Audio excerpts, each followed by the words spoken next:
नमस्कार दोस्तों, आप सभी का स्वागत है पेपर एनालिसिस पॉइंट के ऊपर। और मैं हूं आपके साथ टीके सर। दोस्तों, हम कर रहे थे कलाम की फर्स्ट ग्रेड की टेस्ट सीरीज हो चुकी है। तो फर्स्ट ग्रेड का जो मैंने टेस्ट एक है, उसका जो सिलेबस था या पाठ्यक्रम था, उस पाठ्यक्रम का हम क्या करते थे दोस्तों, एनालिसिस कर रहे थे। और ये एनालिसिस किसके माध्यम से कर रहे थे दोस्तों, हम आपके एमसी के माध्यम से कर रहे थे। तो सबसे पहले बात करते हैं दोस्तों, हम क्या कर रहे थे, कलाम फर्स्ट ग्रेड टेस्ट सीरीज की बात करते हैं। किसकी बात करते हैं दोस्तों, हम कलाम फर्स्ट ग्रेड टेस्ट सीरीज की बात करते हैं दोस्तों, आपकी टेस्ट सीरीज की। और इस टेस्ट सीरीज का जो सिलेबस था आपका, इस टेस्ट सीरीज का क्या था, आपका पाठ्यक्रम था, यानी कि सिलेबस था आपका। इस सिलेबस का क्या करते दोस्तों, हम एनालिसिस कर रहे थे, यानी कि विश्लेषण कर रहे थे। क्या कर रहे थे दोस्तों, एनालिसिस यानी कि विश्लेषण कर रहे थे। और ये विश्लेषण किसके माध्यम से कर रहे थे, कौन सी प्रैक्टिस कर रहे थे दोस्तों, हम कर रहे थे आपकी एमसीक्यू प्रैक्टिस। क्या करते दोस्तों, हम एमसीक्यू प्रैक्टिस कर रहे थे। सबसे पहले आपको यह पता होना चाहिए कि इन जो हम एमसीक्यू प्रैक्टिस कर रहे थे, इनका आधार क्या था, यानी किस बेस को हम आधार मानकर ये एमसीक्यू एनालिसिस कर रहे थे, ताकि अपनी तैयारी में कितनी मजबूती साबित हो सकते हैं, अपनी तैयारी में कितनी मददगार हो सकते हैं। ये चीज़ें कब पता चलेगी, जब आपको पता चलेगी जो एमसीक्यू हम करवा रहे हैं उनका आधार क्या है। दोस्तों, पहला टारगेट है अपना कलाम बुकलेट को कंप्लीट करना। पहला टारगेट क्या है, अपना कलाम बुकलेट को कवर करना। कलाम बुकलेट की जितनी भी लाइनें हैं वो सारी सारी आपको यहाँ पर देखने को मिलेगी। दूसरा टारगेट है दोस्तों अपना जो आपकी एनसीईआरटी है प्लस हिंदी गणित अकादमी की बुकें हैं दोस्तों। आपकी हिंदी गणित अकादमी की बुकों की बात करें तो इन बुकों को कवर करना हमारा प्रमुख लक्ष्य है। तीसरा हमारा प्रमुख प्रावधान क्या है दोस्तों, यानी लक्ष्य की बात करें तो आपके आरपीएससी के एग्जाम की बात करते हैं दोस्तों, 2025 के अंदर हुई है। कब हुई आपकी, 2025 के अंदर हुई है। और 2025 के अंदर जो पैटर्न था एमसीक्यू का, वो पैटर्न हम यहाँ पर लेके चल रहे हैं दोस्तों। तो चलिए दोस्तों, बात करते हैं सबसे पहले अपने माइनर टेस्ट एक की सिलेबस की। सिलेबस की बात करें दोस्तों, सबसे पहले माइनर टेस्ट एक की जो आपका 1 फरवरी 2026 को ये टेस्ट होने वाला है। अब तक हमने क्या क्या कंप्लीट कर चुके हैं इसके अंदर। तो सबसे पहले बात करें दोस्तों भारतीय इतिहास। आपका पहला टॉपिक कौन सा है इसके अंदर, आपका भारतीय इतिहास है। भारतीय इतिहास के अंदर दोस्तों हम 1857 का स्वतंत्रता संघर्ष से हम कंप्लीट कर चुके हैं। 2 टेस्ट हुए थे अपने, दोनों टेस्ट बहुत ही शानदार तरीके से आपको पूरा कवर करवाने का प्रयास किया था। फिर बात करते हैं दोस्तों आपकी 19वीं और एवं 20वीं शताब्दी के सामाजिक और धार्मिक पुनर्जागरण हम कर रहे थे। इसका अपना पहला टेस्ट हो चुका है और इस पहले टेस्ट नंबर 1 हो चुका है आपका, और इसका सॉल्यूशन भी हम कर चुके थे, यूट्यूब के ऊपर एनालिसिस भी हम कर चुके थे इसी पार्ट का। यानी दूसरे टॉपिक का आपका टेस्ट नंबर 2, टेस्ट नंबर 2 था ये आपका। कल आपको अपने ऐप के ऊपर मिल गया था। कहाँ पर मिला था ये टेस्ट आपका, कल अपने ऐप के ऊपर मिला था ये टेस्ट। और आज इसका क्या कर रहे हैं दोस्तों, एनालिसिस कर रहे हैं। आज इस टेस्ट का क्या कर रहे हैं दोस्तों, हम एनालिसिस कर रहे हैं। कल आपने टेस्ट दिया होगा ऐप के ऊपर, नहीं दिया तो आप ऐप को जाइए, ऐप के ऊपर पहले टेस्ट दीजिए, टेस्ट देने के बाद उसका एनालिसिस कीजिए। जहाँ पर आपकी कमजोरी है उनको आप सुधार कीजिए। इन कमजोरी का पता कब चलेगा, जब आप टेस्ट दोगे, अपने दोस्तों के साथ तुलना करोगे और उन कमजोरियों के साथ आप तैयारी करोगे ना, तब आपकी जाके की तैयारी और ज़्यादा मजबूत होने वाली है दोस्तों। इसके अलावा दोस्तों हमने आपके राजस्थान के भूगोल को हमने शुरुआत कर दी थी। राजस्थान के भूगोल में दोस्तों आपकी अवस्थिति विस्तार एवं आकृति आकार आपका कंप्लीट हो चुका था। आपका भौतिकी विशेषता आपका कंप्लीट हो चुका है। कल इसका आपका जलवायु का टेस्ट होगा दोस्तों। कल किसका टेस्ट होगा, आपका जलवायु का टेस्ट होगा, और उसके साथ सॉल्यूशन भी कल आपको मिलने वाला है। और फिर शाम को आपको कल ही आपके 2 क्लास होगी। आप कल आपको बंकिम चंद्र जी की भी आपको एमसीक्यू देखने को मिलेंगे अपने ऐप के ऊपर। अब आप बोलोगे सर ये ऐप क्या क्या लपड़ा है, तो एक तरह से हम बात करें दोस्तों, ये टेस्ट है ना दोस्तों, जो हम एनालिसिस करते हैं बुकलेट के अनुसार या बुकलेट को हम कवर करने का प्रयास करते हैं। इससे जो टेस्ट आपको यहाँ पर एनालिसिस करवाए जाते हैं यूट्यूब के ऊपर, सबसे पहले इनका टेस्ट होता है। जिस प्रकार से लाइब्रेरी बेस में आपका टेस्ट होता है, उसी प्रकार से ये टेस्ट अपने ऐप के ऊपर होता है। ठीक है, डेली टेस्ट होता है आपका, और फिर उसका एनालिसिस करते हैं। और 7 दिन तक हम इसकी तैयारी करेंगे, 6 दिन, और 7वें दिन फिर कलाम वाला जो टेस्ट होगा ना, उसका एनालिसिस करेंगे बहुत ही बेहतरीन तरीके से, और अपनी कमजोरियों को पहचानेंगे और उसके अनुसार हम सुधार करते जाएंगे दोस्तों। ये टेस्ट अपने ऐप के ऊपर होता है। ऐप का लिंक आपको डिस्क्रिप्शन में दिया हुआ है, वहाँ पर जाकर डाउनलोड कर सकते हैं। और बहुत ही कम शुल्क में अब तक लगभग आपके 6 से 7 टेस्ट आपके कंप्लीट हो चुके हैं। आपने देखा होगा बहुत से दोस्त, लगभग आपके 700 प्लस दोस्त आपके जुड़ चुके हैं फर्स्ट ग्रेड के। तो उन दोस्तों के टेस्ट भी दिए होंगे, ठीक है, तो उनके साथ आप तुलना भी कर सकते हो अपनी कि कौन सी आपकी इस तरह क्या है। लगभग 700 प्लस फर्स्ट ग्रेड के जुड़ चुके हैं अपने ऐप के ऊपर, ठीक है। सेकंड ग्रेड की बात करें तो लगभग आपके 400 प्लस सेकंड ग्रेड के दोस्त जुड़ चुके हैं जो सेकंड ग्रेड की तैयारी कर रहे हैं। तो ये आपका बात करें भारतीय इतिहास आपके फर्स्ट ग्रेड में, सेकंड ग्रेड में नहीं है। सेकंड ग्रेड में आपका राजस्थान का भूगोल चल रहा है, जिसमें आपके ये सेम टॉपिक आपके कंप्लीट हुए। तो सेकंड ग्रेड की भी हम बहुत शानदार करने वाले हैं। जैसे आपका कलाम का सिलेबस आ जाएगा, उसके अनुसार और आगे की टेस्ट है और वीडियो आपको मिलने शुरू हो जाएंगे दोस्तों। यानी हम टेस्ट सीरीज के अनुसार चलेंगे और टेस्टों का भी एनालिसिस करते जाएंगे, जैसे कि हमने रीट मेंस के लिए किया उसी प्रकार से। अब कुछ दोस्तों ने काफ़ी मैसेज आ रहे थे कि कल क्लास क्यों नहीं है सर, कल और परसों 2 दिन अपनी क्लास नहीं हुई। वो इसलिए नहीं हुई कि कल सर दवा की चपेट में आ गए थे, ठीक है। तो सर दवा की चपेट में आने के कारण थोड़ी सी तबीयत डाउन हो गई, उसकी वजह से अपनी क्लास नहीं हो पाई। तो आज से हम फिर से शुरू कर रहे हैं, बहुत ही शानदार तरीके से अपने इसको समझने का प्रयास करते हैं। 19वीं और 20वीं शताब्दी के सामाजिक और धार्मिक पुनर्जागरण की बात करते हैं, सेकंड पार्ट है, और शुरुआत करेंगे हम आपकी प्रार्थना समाज से। तो चलिए दोस्तों, ये बेहतरीन क्लास की शुरुआत करते हैं। शुरुआत करने से पहले जिन दोस्तों ने अभी तक चैनल को सब्सक्राइब नहीं किया है, चैनल को सब्सक्राइब कीजिए, वीडियो को लाइक कीजिए और अपने दोस्तों के साथ शेयर कीजिए। पहला क्वेश्चन देखिए, आपका पहला क्वेश्चन क्या है आपका, प्रार्थना समाज की पृष्ठभूमि किस संस्था से जुड़ी हुई थी तथा इसकी स्थापना कब हुई थी? प्रार्थना समाज की पृष्ठभूमि किस संस्था से जुड़ी हुई थी तथा इसकी स्थापना कब हुई थी दोस्तों? ब्रह्म समाज की स्थापना 1828 में, परमहंस मंडली की स्थापना 1849 में, आर्य समाज की स्थापना 1875 में, रामकृष्ण मिशन की स्थापना 1897 के अंदर। सबसे पहले हम ऑप्शनों की बात करते हैं दोस्तों। देखो हमने पढ़ा था ब्रह्म समाज, पहले वाली क्लास यानी टेस्ट नंबर 1 होता है उसके अंदर ब्रह्म समाज पढ़ा था जिसकी स्थापना 1828 के अंदर होती है, बिल्कुल राइट। ब्रह्म समाज की यदि फुल डेट पूछे आपकी डेट की बात करें तो कब स्थापना की बात कर लेते हैं दोस्तों। तो इसकी स्थापना कब हुई थी ब्रह्म समाज की? तो स्थापना हुई थी दोस्तों 20 अगस्त 1828। 20 अगस्त 1828 को ब्रह्म समाज की स्थापना हुई थी। लेकिन यहाँ पर नोट लगाने वाली दो बातें आपको याद करनी है, साथ साथ नोट लगा के लिखना दोस्तों। एनसीईआरटी की बात करें तो यहाँ पर 1830 दे रखी, कितने दे रखी दोस्तों? 1830 दे रखी है। दोनों डेट आपको देखने को मिलती है दोस्तों, तो दोनों चीज़ें अपनी याद होनी चाहिए। स्थापना बात करें या संस्थापक कौन थे इसके दोस्तों? संस्थापक थे आपके राजा राममोहन राय। कौन थे आपके? राजा राममोहन राय। राजा राममोहन राय। थोड़ा थोड़ा रिवीजन कर लेते हैं साथ साथ। फिर बात करते हैं दोस्तों आपके परमहंस मंडली। तो राइट आंसर क्या हो जाएगा? प्रार्थना समाज की पृष्ठभूमि किस संस्था से जुड़ी हुई थी दोस्तों? आपके परमहंस मंडली से जुड़ी हुई थी और इसकी स्थापना हुई थी दोस्तों 1849 के अंदर। ऑप्शन नंबर 2 आपका राइट आंसर हो जाएगा। तीसरा ऑप्शन दे रखा है दोस्तों आपका आर्य समाज की स्थापना 1875 में हुई थी। कहाँ पर हुई थी दोस्तों? मुंबई के अंदर हुई थी। कहाँ पर हुई थी आपकी? मुंबई के अंदर हुई थी। और इसके संस्थापक कौन थे दोस्तों? संस्थापक यार संस्थापक की बात करें हम तो संस्थापक कौन थे दोस्तों इसके? आर्य समाज के। तो आर्य समाज के संस्थापक थे दोस्तों आपके स्वामी दयानंद सरस्वती। कौन थे आपके? स्वामी दयानंद सरस्वती। दयानंद सरस्वती। सीधे सीधे क्वेश्चन पूछ जाते हैं। प्रारंभ मुख्यालय मुंबई में था। सेकंड मुख्यालय 1877 में इसका मुख्यालय कहाँ पर स्थापित हो गया था दोस्तों? आपके मुख्यालय की बात करें 1877 में कहाँ पर स्थापित हो गया था? अपना लाहौर के अंदर। और पहले कहाँ पर था दोस्तों? 1875 में मुंबई के अंदर। ये क्वेश्चन आपके सीधे सीधे पूछ जाते हैं। और कल की लास्ट बात करें, लास्ट जो अपनी क्लास हुई थी 19वीं और 20वीं शताब्दी की, वहाँ पर ये चीज़ें आपको बहुत ही शानदार तरीके से समझाई गई थी। चौथे ऑप्शन की बात करें दोस्तों, चौथा ऑप्शन दे रखा है आपका रामकृष्ण मिशन 1897 में इसकी स्थापना हुई थी। और डेट पूछिए आपको तो 5 मई 1897 को। कब हुई थी दोस्तों? आपकी 5 मई 1897 को रामकृष्ण मिशन की स्थापना हुई थी। और संस्थापक की बात करें दोस्तों तो रामकृष्ण मिशन के संस्थापक कौन थे आपके? वो थे आपके स्वामी विवेकानंद जी। कौन थे आपके? स्वामी विवेकानंद। सीधा सीधा क्वेश्चन आपका पूछा जाता है। और इसकी स्थापना कहाँ पर हुई थी दोस्तों? स्थापना की बात करें तो आपके वेलूर कलकत्ता के अंदर हुई थी। वेलूर मठ की बात कर लेते हैं आपके वेलूर। और ये कहाँ पर दोस्तों? आपकी कलकत्ता के अंदर, कलकत्ता के समीप है यानी पश्चिम बंगाल के अंदर। वर्तमान में ये रामकृष्ण मिशन की स्थापना हुई थी 5 मई 1897 के अंदर। कब हुई थी? 5 मई 1897 के अंदर। हमारा क्वेश्चन था प्रार्थना समाज को लेकर। और प्रार्थना समाज की बात करें तो प्रार्थना समाज की स्थापना हुई थी 1849 के अंदर। और ये परम हंस मंडली से जुड़ा हुआ था। संस्थापक की बात करें तो दादोबा पांडुरंग थे इसके। परमहंस मंडली की बात कर लेते हैं दोस्तों, जो क्वेश्चन पूछा गया था इसकी, यानी 1849 में इसकी स्थापना हुई थी। तो इसके संस्थापक कौन थे? संस्थापक की बात करें तो अलग पेन से लिख देता हूँ ताकि आपको याद हो। संस्थापक में आता नाम दादोबा पांडुरंग, दादोबा पांडुरंग, आत्माराम पांडुरंग। आत्माराम का नाम सुनते आपको याद आया होगा क्योंकि हमने लास्ट टाइम क्या पढ़ा था? हमने आत्माराम पांडुरंग को याद करके बताओ भाई कमेंट के अंदर, हमने क्या पढ़ा था? बालकृष्ण जयकर। बालकृष्ण जयकर। नेक्स्ट क्वेश्चन की बात करते हैं दोस्तों। नेक्स्ट क्वेश्चन क्या अपना देखिए, प्रार्थना समाज के उद्देश्यों के संबंध में निम्न कथनों पर विचार कीजिए। अपना प्रार्थना समाज है, अभी हमने देखा प्रार्थना समाज है दोस्तों। प्रार्थना समाज की स्थापना कब हुई थी दोस्तों? इसकी स्थापना होती है आपकी 1849 के अंदर। स्थापना कब होती है आपकी? 1849 के अंदर प्रार्थना समाज की स्थापना होती है।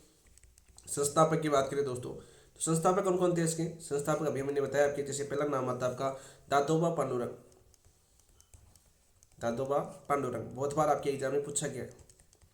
दूसरा और महत्वपूर्ण आपका नाम आता है आत्माराम पांडुरंग। कौन सा आपका? आत्माराम पांडुरंग। आत्माराम पांडुरंग ये इंपॉर्टेंट नाम है दोस्तों। ये क्वेश्चन बहुत बार पूछा जाता है क्योंकि केशव चंद्र से ये मिले थे आपके 1867 के अंदर। कब मिले थे दोस्तों? आपके 1867 के अंदर। कहाँ पर मिले थे दोस्तों? आपके बम्बई के अंदर। ठीक है, उसके बाद उन्होंने प्रार्थना समाज से जुड़े थे, जो मैंने आपको पिछली क्लास के अंदर बहुत ही शानदार तरीके से बताया था। जब आपके हम ब्रह्म समाज पढ़ रहे थे उसी के दौरान केशव चंद्र सेन आए थे दोस्तों। केशव चंद्र सेन की बम्बई यात्रा के दौरान आपके आत्माराम पांडुरंग उनसे मिले थे 1867 में। और प्रार्थना समाज की स्थापना की थी कहाँ पर? मुंबई के अंदर। फिर आपके तीसरा नाम आता है दोस्तों प्रार्थना समाज के अंदर, बहुत ही इंपॉर्टेंट है, बालकृष्ण जयकर। किसका नाम आता है दोस्तों? आपके बालकृष्ण जयकर का नाम आता है, जो बार बार आपके एग्जाम में पूछा जाता है, जयकर।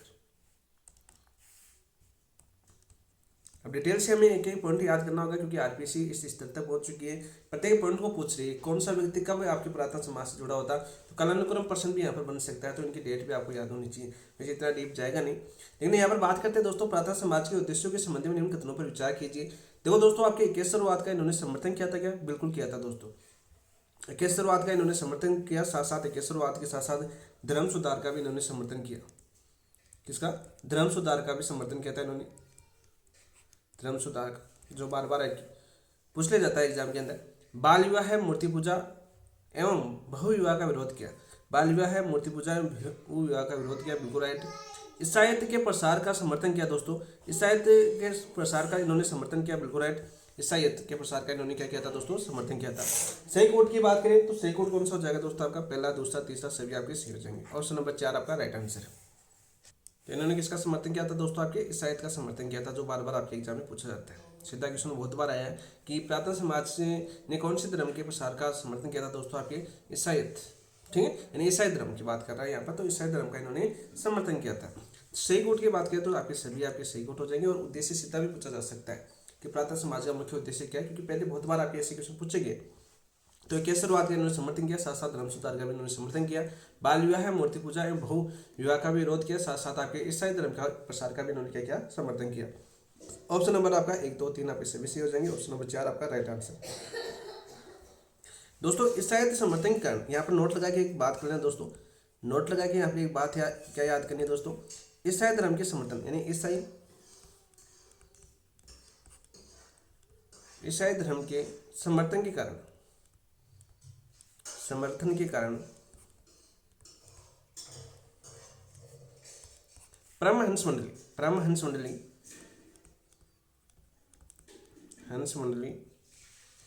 अपने मूल स्वरूप से भटक गई थी, अपने मूल स्वरूप से भटक गई थी। सीधा सीधा क्वेश्चन पूछा जाता है कि पुरातन समाज किस धर्म के समर्थन के कारण परमहंस मंडली अपने मूल स्वरूप से भटक गई थी? तो वो था दोस्तों आपके ईसाई धर्म। कौन सा धर्म था दोस्तों? आपका ईसाई धर्म। बहुत बार आपके एग्जाम में क्वेश्चन आपका देखने को मिला है। तो राइट आंसर हो जाएगा दोस्तों आपके ऑप्शन नंबर 4। नेक्स्ट बात करते हैं हम पुरातन समाज के संबंध में सही कथन कौन सा है? जो पुरातन समाज है उसके संबंध में सही कथन कौन सा है? ये क्वेश्चन हमें पूछा है दोस्तों। पहला ऑप्शन दे रखा है, पुरातन समाज की स्थापना आत्माराम पांडुरंग ने की केशव चंद्र सेन की प्रेरणा से, बिल्कुल राइट। 1867 के अंदर इन्होंने की थी दोस्तों। कब की थी दोस्तों? 1867 के अंदर। प्रार्थना समाज की स्थापना आत्माराम पांडुरंग ने की केशव चंद्र सेन की प्रेरणा से, बिल्कुल राइट। कब की थी दोस्तों? आपके 1867 के अंदर। केशव चंद्र सेन कहाँ पर आए थे दोस्तों? आपकी मुंबई यात्रा पर, बम्बई तथा वर्तमान में मुंबई है, बम्बई यात्रा पर, बम्बई यात्रा के दौरान आपके आत्माराम पांडुरंग मिले थे किसे? केशव चंद्र सेन से, और प्रातः समाज की स्थापना की थी। सीधा क्वेश्चन आपका पूछा जाता है। परमहंस मंडली की स्थापना हुई थी दोस्तों 1849 के अंदर। प्रातः समाज वास्तव में परमहंस मंडली की एक शाखा थी, बिल्कुल राइट, ठीक है। प्रातः समाज वास्तव में किसकी एक शाखा थी? आपकी परमहंस मंडली की एक शाखा थी, बिल्कुल राइट है। परमहंस मंडली की स्थापना कब हुई थी दोस्तों? इसकी स्थापना की बात करें तो इसकी स्थापना हुई थी आपकी 1849 के अंदर। कब हुई थी आपकी? 1849 के अंदर इसकी स्थापना हुई थी। महादेव गोविंद रानाडे प्रातः समाज से जुड़े थे। महादेव गोविंद रानाडे किससे जुड़े थे दोस्तों? आपके प्रातः समाज से जुड़े थे, बिल्कुल राइट। और कब जुड़े थे दोस्तों? ये डेट पूछी जा चुकी है आपके एग्जाम के अंदर, 1869 के अंदर। महादेव गोविंद रानाडे प्रातः समाज से कब जुड़े थे दोस्तों? आपके 1869 के अंदर जुड़े थे। बहुत बार आपके एग्जाम में पूछा गया है, ठीक है। और रानाडे की बात करें, प्रातः समाज को प्रसिद्धि दिलाने का श्रेय किसको जाता है? रानाडे को जाता है। प्रसिद्धि दिलाने का श्रेय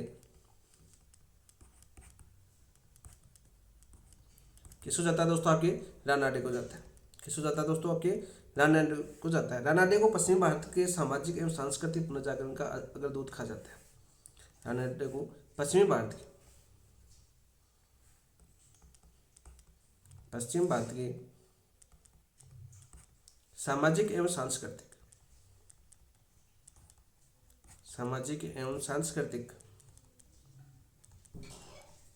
पुनर्जागरण का अग्रदूत कहा जाता है।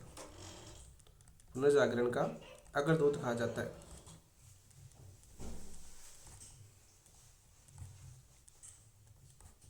सीधा क्वेश्चन आपका पूछा जा सकता है कि पश्चिमी भारत के सामाजिक एवं सांस्कृतिक पुनर्जागरण का अग्रदूत किसे कहा जाता है, तो वो कहा जाता है दोस्तों आपके महादेव गोविंद रानडे को। किसको कहा जाता है दोस्तों, आपके महादेव गोविंद रानडे को कहा जाता है। सीधा क्वेश्चन आपका पूछा जाता है। साथ साथ ये भी याद कर लें दोस्तों, महादेव रानडे को महाराष्ट्र का सुकरात भी कहा जाता है। महाराष्ट्र का सुकरात भी कहा जाता है, सुकरात भी कहा जाता है। बहुत बार आपके एग्जाम के अंदर पूछा गया क्वेश्चन है। तो राइट आंसर क्या हो जाएगा दोस्तों, हमें पूछा था कि प्रार्थना समाज के संबंध में सही कथन कौन सा है, तो उपरोक्त सभी आपके सही। चारों ऑप्शन आपके सही है। प्रार्थना समाज की स्थापना आत्माराम पांडुरंग ने की थी 1867 के अंदर केशव चंद्र सेन की प्रेरणा से। जो प्रार्थना समाज है वो वास्तव में परमहंस मंडली की एक शाखा थी। किसकी शाखा थी आपकी, परमहंस मंडली की एक शाखा थी। महादेव गोविंद रानडे प्रार्थना समाज से जुड़े थे आपके 1869 के अंदर।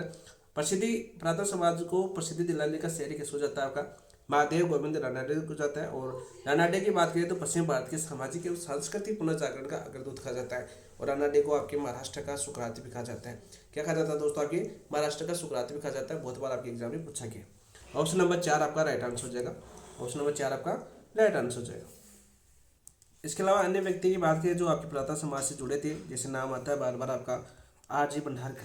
किसका नाम आता है दोस्तों, आपके R.G. भंडारकर का नाम आता है, भंडारकर।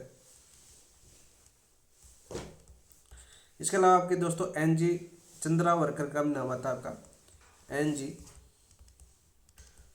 चंद्रावरकर। ये दो नाम और आते हैं दोस्तों जो आपकी प्रार्थना समाज से जुड़े थे।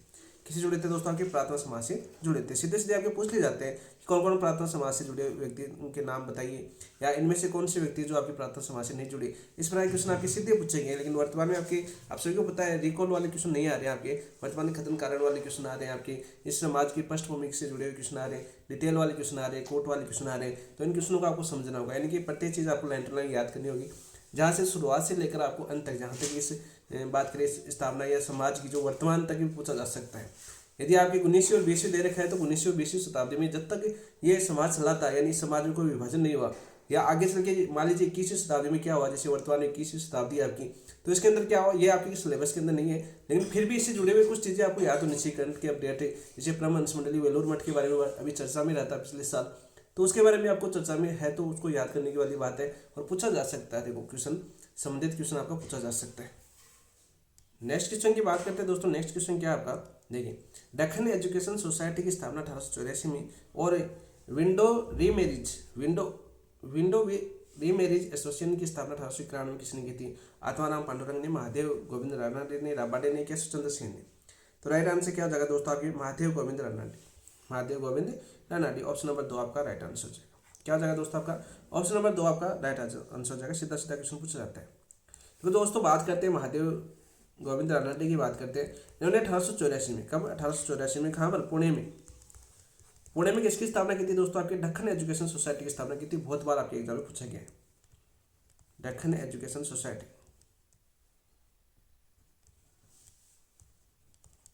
थोड़ा सही लिख देता हूँ मैं,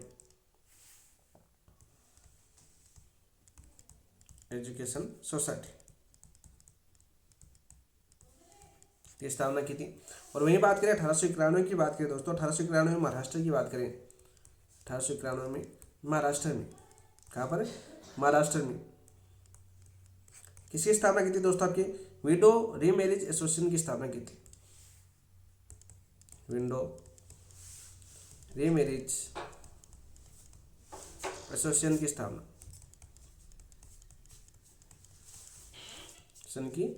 की थी। सीधा क्वेश्चन आपका पूछा जा सकता है एग्जाम के अंदर, ठीक है। इसके साथ साथ ही दोस्तों इन्होंने शुद्धि आंदोलन भी चलाया था। इन्होंने क्या चलाया था दोस्तों, आपके शुद्धि आंदोलन भी चलाया था, शुद्धि आंदोलन चलाया था। और शुद्धि आंदोलन की बात करें किनके खिलाफ चलाया था दोस्तों, इसके अंदर इन्होंने क्या क्या निषेध किया था दोस्तों, एक तो मद्य निषेध, यानी दारू की बात कर रहे हैं यहाँ पर, मद्य निषेध किया था दोस्तों। इसके अलावा दोस्तों आपके बाल विवाह निषेध। शुद्धि आंदोलन के अंदर इनके उद्देश्य क्या थे, सीधे सीधे पूछ लिए तो दोस्तों आपके मद्य निषेध, बाल विवाह निषेध, साथ साथ दोस्तों नृत्य निषेध। इन्होंने नृत्य पर भी रोक लगाने का प्रयास किया, नृत्य निषेध। और जो बात करें फिजूल खर्च पर निषेध, ये शुद्ध आंदोलन के अंदर प्रमुख उद्देश्य लिए थे किन्होंने, महादेव गोविंद रानडे ने। तो सीधे सीधे क्वेश्चन आपके पूछे जा सकते हैं। तो दोस्तों दक्षिण एजुकेशन सोसाइटी है, इसकी स्थापना पुणे के अंदर हुई थी। कब हुई थी? आपके 1884 के अंदर। वही बात करें महाराष्ट्र में विडो रीमैरिज एसोसिएशन की स्थापना हुई थी कब? 1891 के अंदर। किसके द्वारा दोस्तों? आपके महादेव गोविंद रानडे द्वारा। ऑप्शन नंबर 2 आपका राइट आंसर हो जाएगा। क्या जाएगा आपका? ऑप्शन नंबर 2 आपका राइट आंसर हो जाएगा। नेक्स्ट क्वेश्चन की बात करते हैं दोस्तों। नेक्स्ट क्वेश्चन क्या आपका? आर्य समाज या आर्य महिला समाज की स्थापना किसने की और किस वर्ष की? आर्य महिला समाज की स्थापना किसने की और कब की?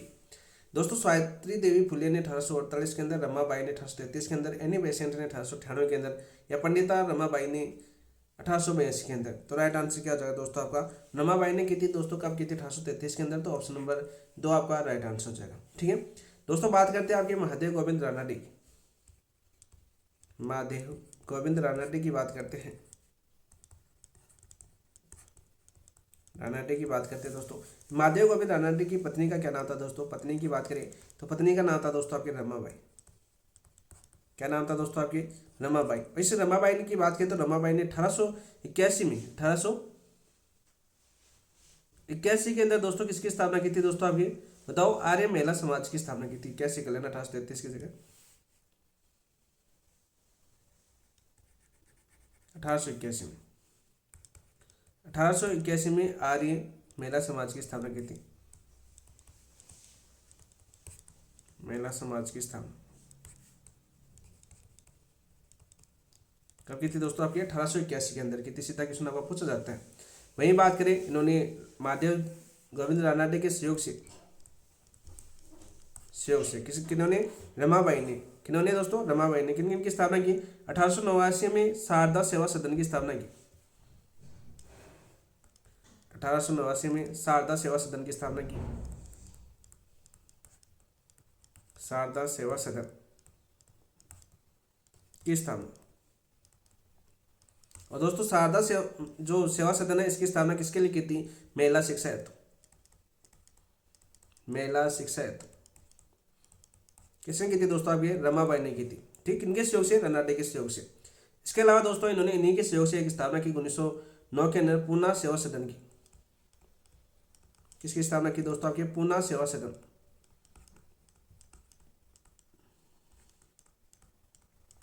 और इसका मुख्य उद्देश्य क्या था दोस्तों? आपके पूना सेवा सदन का मुख्य उद्देश्य क्या था आपका? महिलाओं को आत्मनिर्भर बनाने हेतु। महिलाओं को आत्मनिर्भर बनाने हेतु। आत्मनिर्भर बनाने हेतु। सीधा क्वेश्चन आपका पूछा जा सकता है कि महादेव गोविंद रानडे की पत्नी बात करें रमाबाई ने शारदा सेवा सदन की स्थापना कब की दोस्तों? 1889 में। किनके लिए दोस्तों? महिला शिक्षा हेतु। वही बात करें, रमाबाई ने पुनः सेवा सदन की स्थापना 1909 में की थी। इसका मुख्य उद्देश्य क्या था दोस्तों? महिलाओं को आत्मनिर्भर बनाने हेतु, यानी महिलाओं को आत्मनिर्भर करने हेतु पुनः सेवा सदन की स्थापना की थी। किन्होंने? रमाबाई ने। रमाबाई किनकी पत्नी थी दोस्तों? आपके महादेव गोविंद रानडे की पत्नी थी। सीधा क्वेश्चन आपका पूछा जा सकता है। तो ऑप्शन नंबर 2 आपका राइट आंसर हो जाएगा। रमाबाई 1881 कर लेना दोस्तों। 1833 के जगह क्या करना है दोस्तों? आपके 1881 करना है। टेस्ट के अंदर भी इसको अपडेट कर देंगे। तो ऑप्शन नंबर 2 आपका राइट आंसर हो जाएगा। नेक्स्ट क्वेश्चन की बात करते हैं दोस्तों। नेक्स्ट क्वेश्चन क्या आपका? प्रोफेसर डी के कर्वे के कार्यों के संबंध में से कथनों पर विचार कीजिए। प्रोफेसर डी के कर्वे की बात करते हैं दोस्तों। बहुत ही इंपॉर्टेंट क्वेश्चन है और फर्स्ट ग्रेड के अंदर बार बार यहाँ से क्वेश्चन पूछा जाता है आपका, खास करके पॉलिटिकल साइंस और आपके एसएसटी वालों के यहाँ से बहुत बार क्वेश्चन यहाँ के पूछा गया है।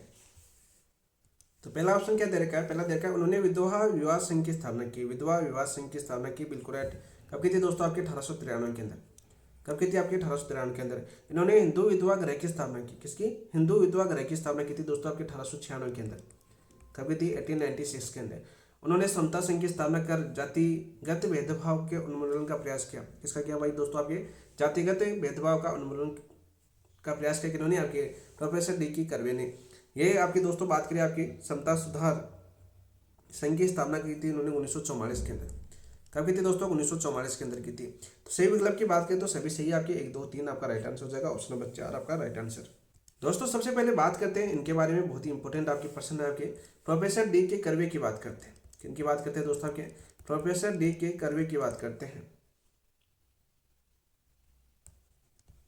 कर्वे की बात करते हैं। पूरा नाम की बात करें तो आपके आ जाएगा आपका ढोंडो केशव कर्वे। ढोंडो केशव कर्वे। सीधा क्वेश्चन आपका पूछा जा सकता है ढोंडो केशव कर्वे के बारे में। दोस्तों इनका जन्म कब हुआ था, सबसे पहले जन्म की बात करें तो इनका जन्म हुआ था दोस्तों आपके 18 अप्रैल 1858 को। 18 अप्रैल 1858 को इनका जन्म हुआ था। सीधा क्वेश्चन आपका पूछा जा सकता है कहाँ पर होता है दोस्तों आपके महाराष्ट्र के अंदर। कहाँ पर होता है आपका महाराष्ट्र के अंदर इनका जन्म हुआ था। सीधा सा क्वेश्चन पूछ लिया जाता है।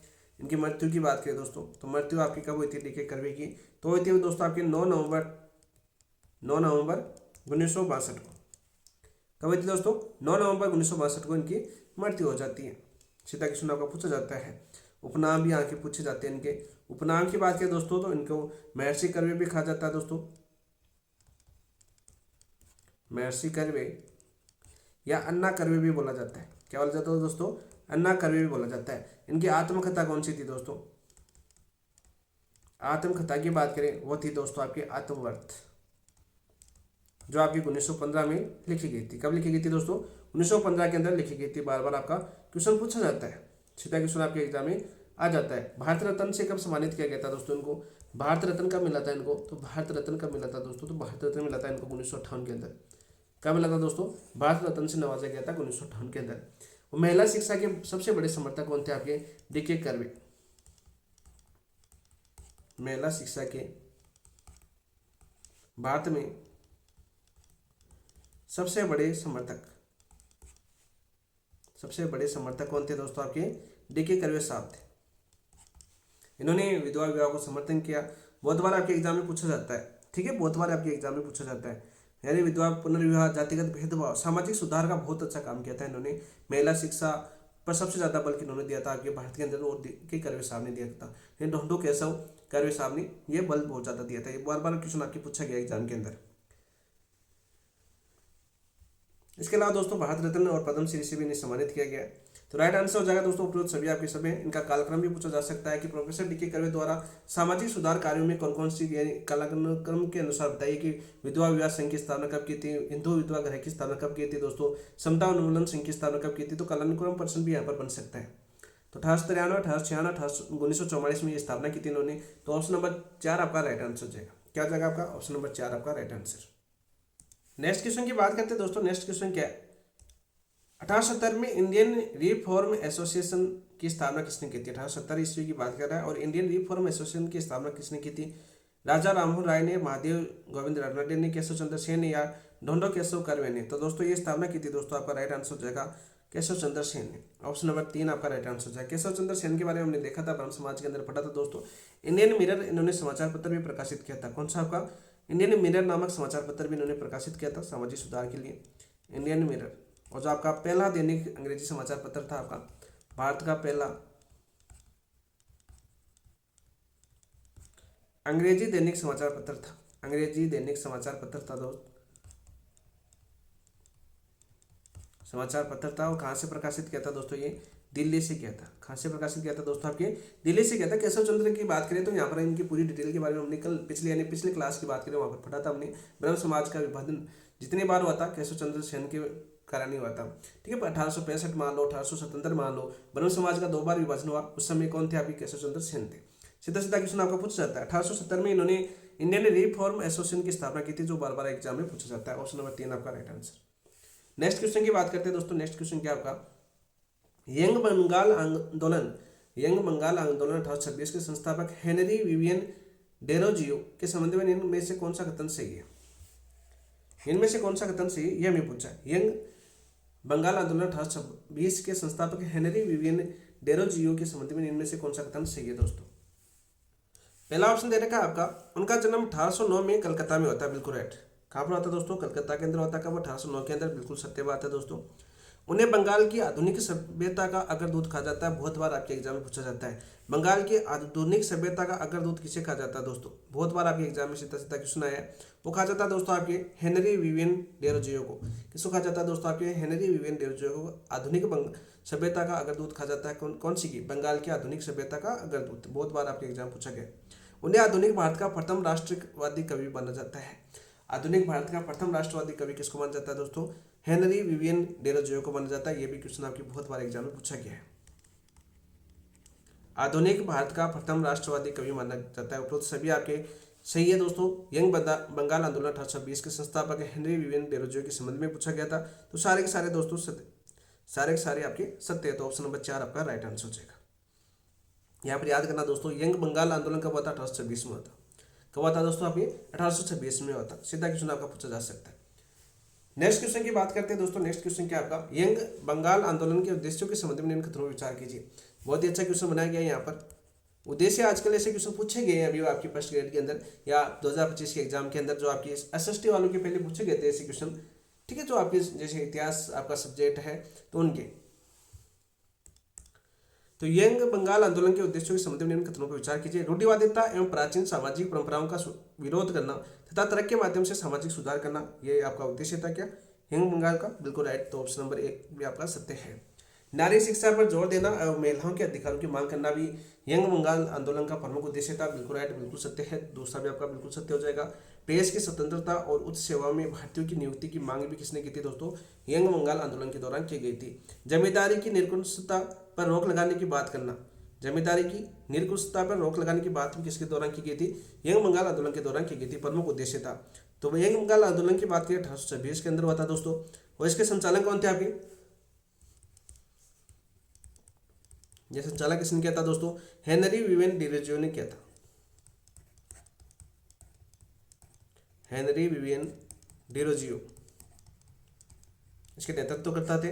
और ये आपके प्रमुख उद्देश्य रखे गए थे। चारों के चारों आपके सही हैं। तो 1 2 3 4 आपके सभी आपके राइट आंसर हो जाएगा। तो ऑप्शन नंबर 4 आपका राइट आंसर क्या हो जाएगा दोस्तों? आपके ऑप्शन नंबर 4 आपका राइट आंसर हो जाएगा। ये चारों उद्देश्य बार बार आपके एग्जाम में पूछे गए और आपका कोड भी बन सकता है। तो सीधा सीधा क्वेश्चन याद कर लें दोस्तों। यंग बंगाल आंदोलन के उद्देश्यों के संबंध में निम्न कथनों पर विचार करें। तो पहला उद्देश्य था इनका दोस्तों रूढ़िवादिता एवं प्राचीन सामाजिक परंपराओं का विरोध करना तथा तरक्की के माध्यम से सामाजिक सुधार करना। दूसरा इनका प्रमुख उद्देश्य था नारी शिक्षा पर जोर देना एवं महिलाओं के अधिकारों की मांग करना। तीसरा प्रमुख उद्देश्य था दोस्तों प्रेस की स्वतंत्रता और उच्च सेवाओं में भारतीयों की नियुक्ति की मांग करना। चौथा इनका प्रमुख उद्देश्य था जिम्मेदारी की निरंकुशता पर रोक लगाने की बात करना भी इस यंग बंगाल आंदोलन का प्रमुख उद्देश्य था। तो ऑप्शन नंबर 4 आपका राइट आंसर हो जाएगा। सभी इनके प्रमुख उद्देश्य थे। तो 1 2 3 4 आपका राइट आंसर। नेक्स्ट बात करते हैं दोस्तों। नेक्स्ट क्वेश्चन की बात करते हैं। नेक्स्ट क्वेश्चन की बात करने से पहले हेनरी विवियन डेरोजियो की बात कर लेते हैं। कुछ इनके द्वारा स्थापित संस्थाओं की बात करते हैं। संस्था सीधी क्वेश्चन पूछा जा सकता है। हेनरी विवियन डेरोजियो द्वारा कौन कौन सी संस्थाओं की स्थापना की गई थी? सबसे पहले बात करें, इन्होंने स्थापना की थी एकेडमिक एसोसिएशन। किसकी स्थापना की थी दोस्तों? इन्होंने एकेडमिक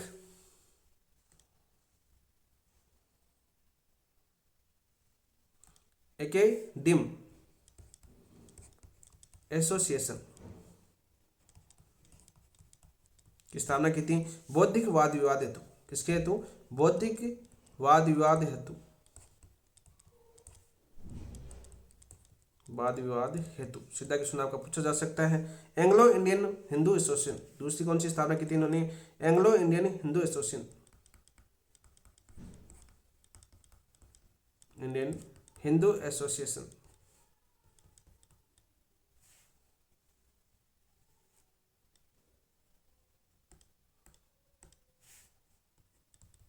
एसोसिएशन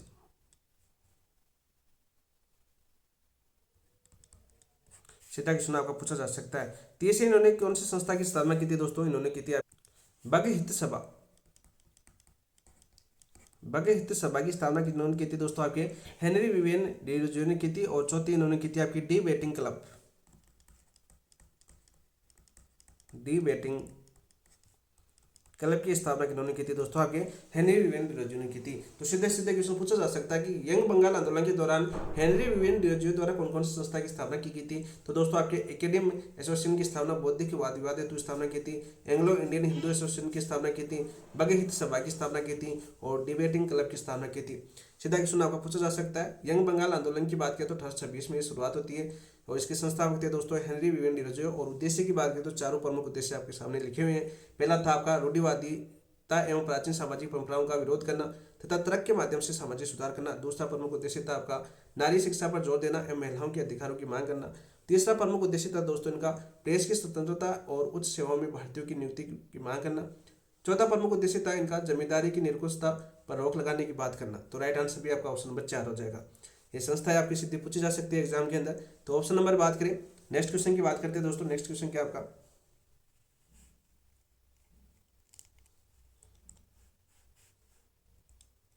वेद समाज के संबंध में निम्न में से कौन सा कथन सही है। वेद समाज की बात कर रहे हैं यहाँ पर, इंपॉर्टेंट क्वेश्चन है दोस्तों। वेद समाज को दक्षिण भारत का ब्रह्म समाज कहा जाता है। वेद समाज को क्या कहा जाता है दोस्तों, आपके दक्षिण भारत का ब्रह्म समाज कहा जाता है। सीधा सीधा क्वेश्चन पूछा जा सकता है आपके एग्जाम के अंदर। तो पहला कथन बिल्कुल सत्य है। वेद समाज की बात करें, इसकी स्थापना 1864 में मद्रास के श्रीधरालु नायडू द्वारा की गई थी। ये मद्रास के व्यक्ति थे, कौन थे आपके, श्रीधरालु नायडू। तो बिल्कुल सत्य बात है। कब हुई थी आपकी, 1864 के अंदर हुई थी। कहाँ पर हुई थी दोस्तों स्थापना, मद्रास के अंदर, मद्रास तमिलनाडु के अंदर। इसका उद्देश्य जातीय भेदभाव को समाप्त करना तथा महिला शिक्षा को प्रोत्साहन देना था। बिल्कुल राइट। तो उपरोक्त सभी आपके सत्य हो जाएंगे। यानी वेद समाज के संबंध में निम्न में से कौन सा कथन सही है। तो वेद समाज को दक्षिण भारत का ब्रह्म समाज कहा जाता है। इसकी स्थापना 1864 में मद्रास में के श्रीधरालु नायडू द्वारा की गई थी। इंपोर्टेंट नाम है दोस्तों, के श्रीधरालु नायडू। इसका उद्देश्य जातीय भेदभाव को समाप्त करना तथा महिला शिक्षा को प्रोत्साहन देना। ऑप्शन नंबर 4 आपका राइट आंसर हो जाएगा। इसके अलावा अन्य व्यक्तियों की बात करें जो आपके वेद समाज से जुड़े हुए थे, अन्य व्यक्ति की बात करें तो वी राजगोपालाचार्य की बात करें, वी राजगोपालाचार्य से जुड़े हुए थे। पी सुब्रमण्यम शेट्टी,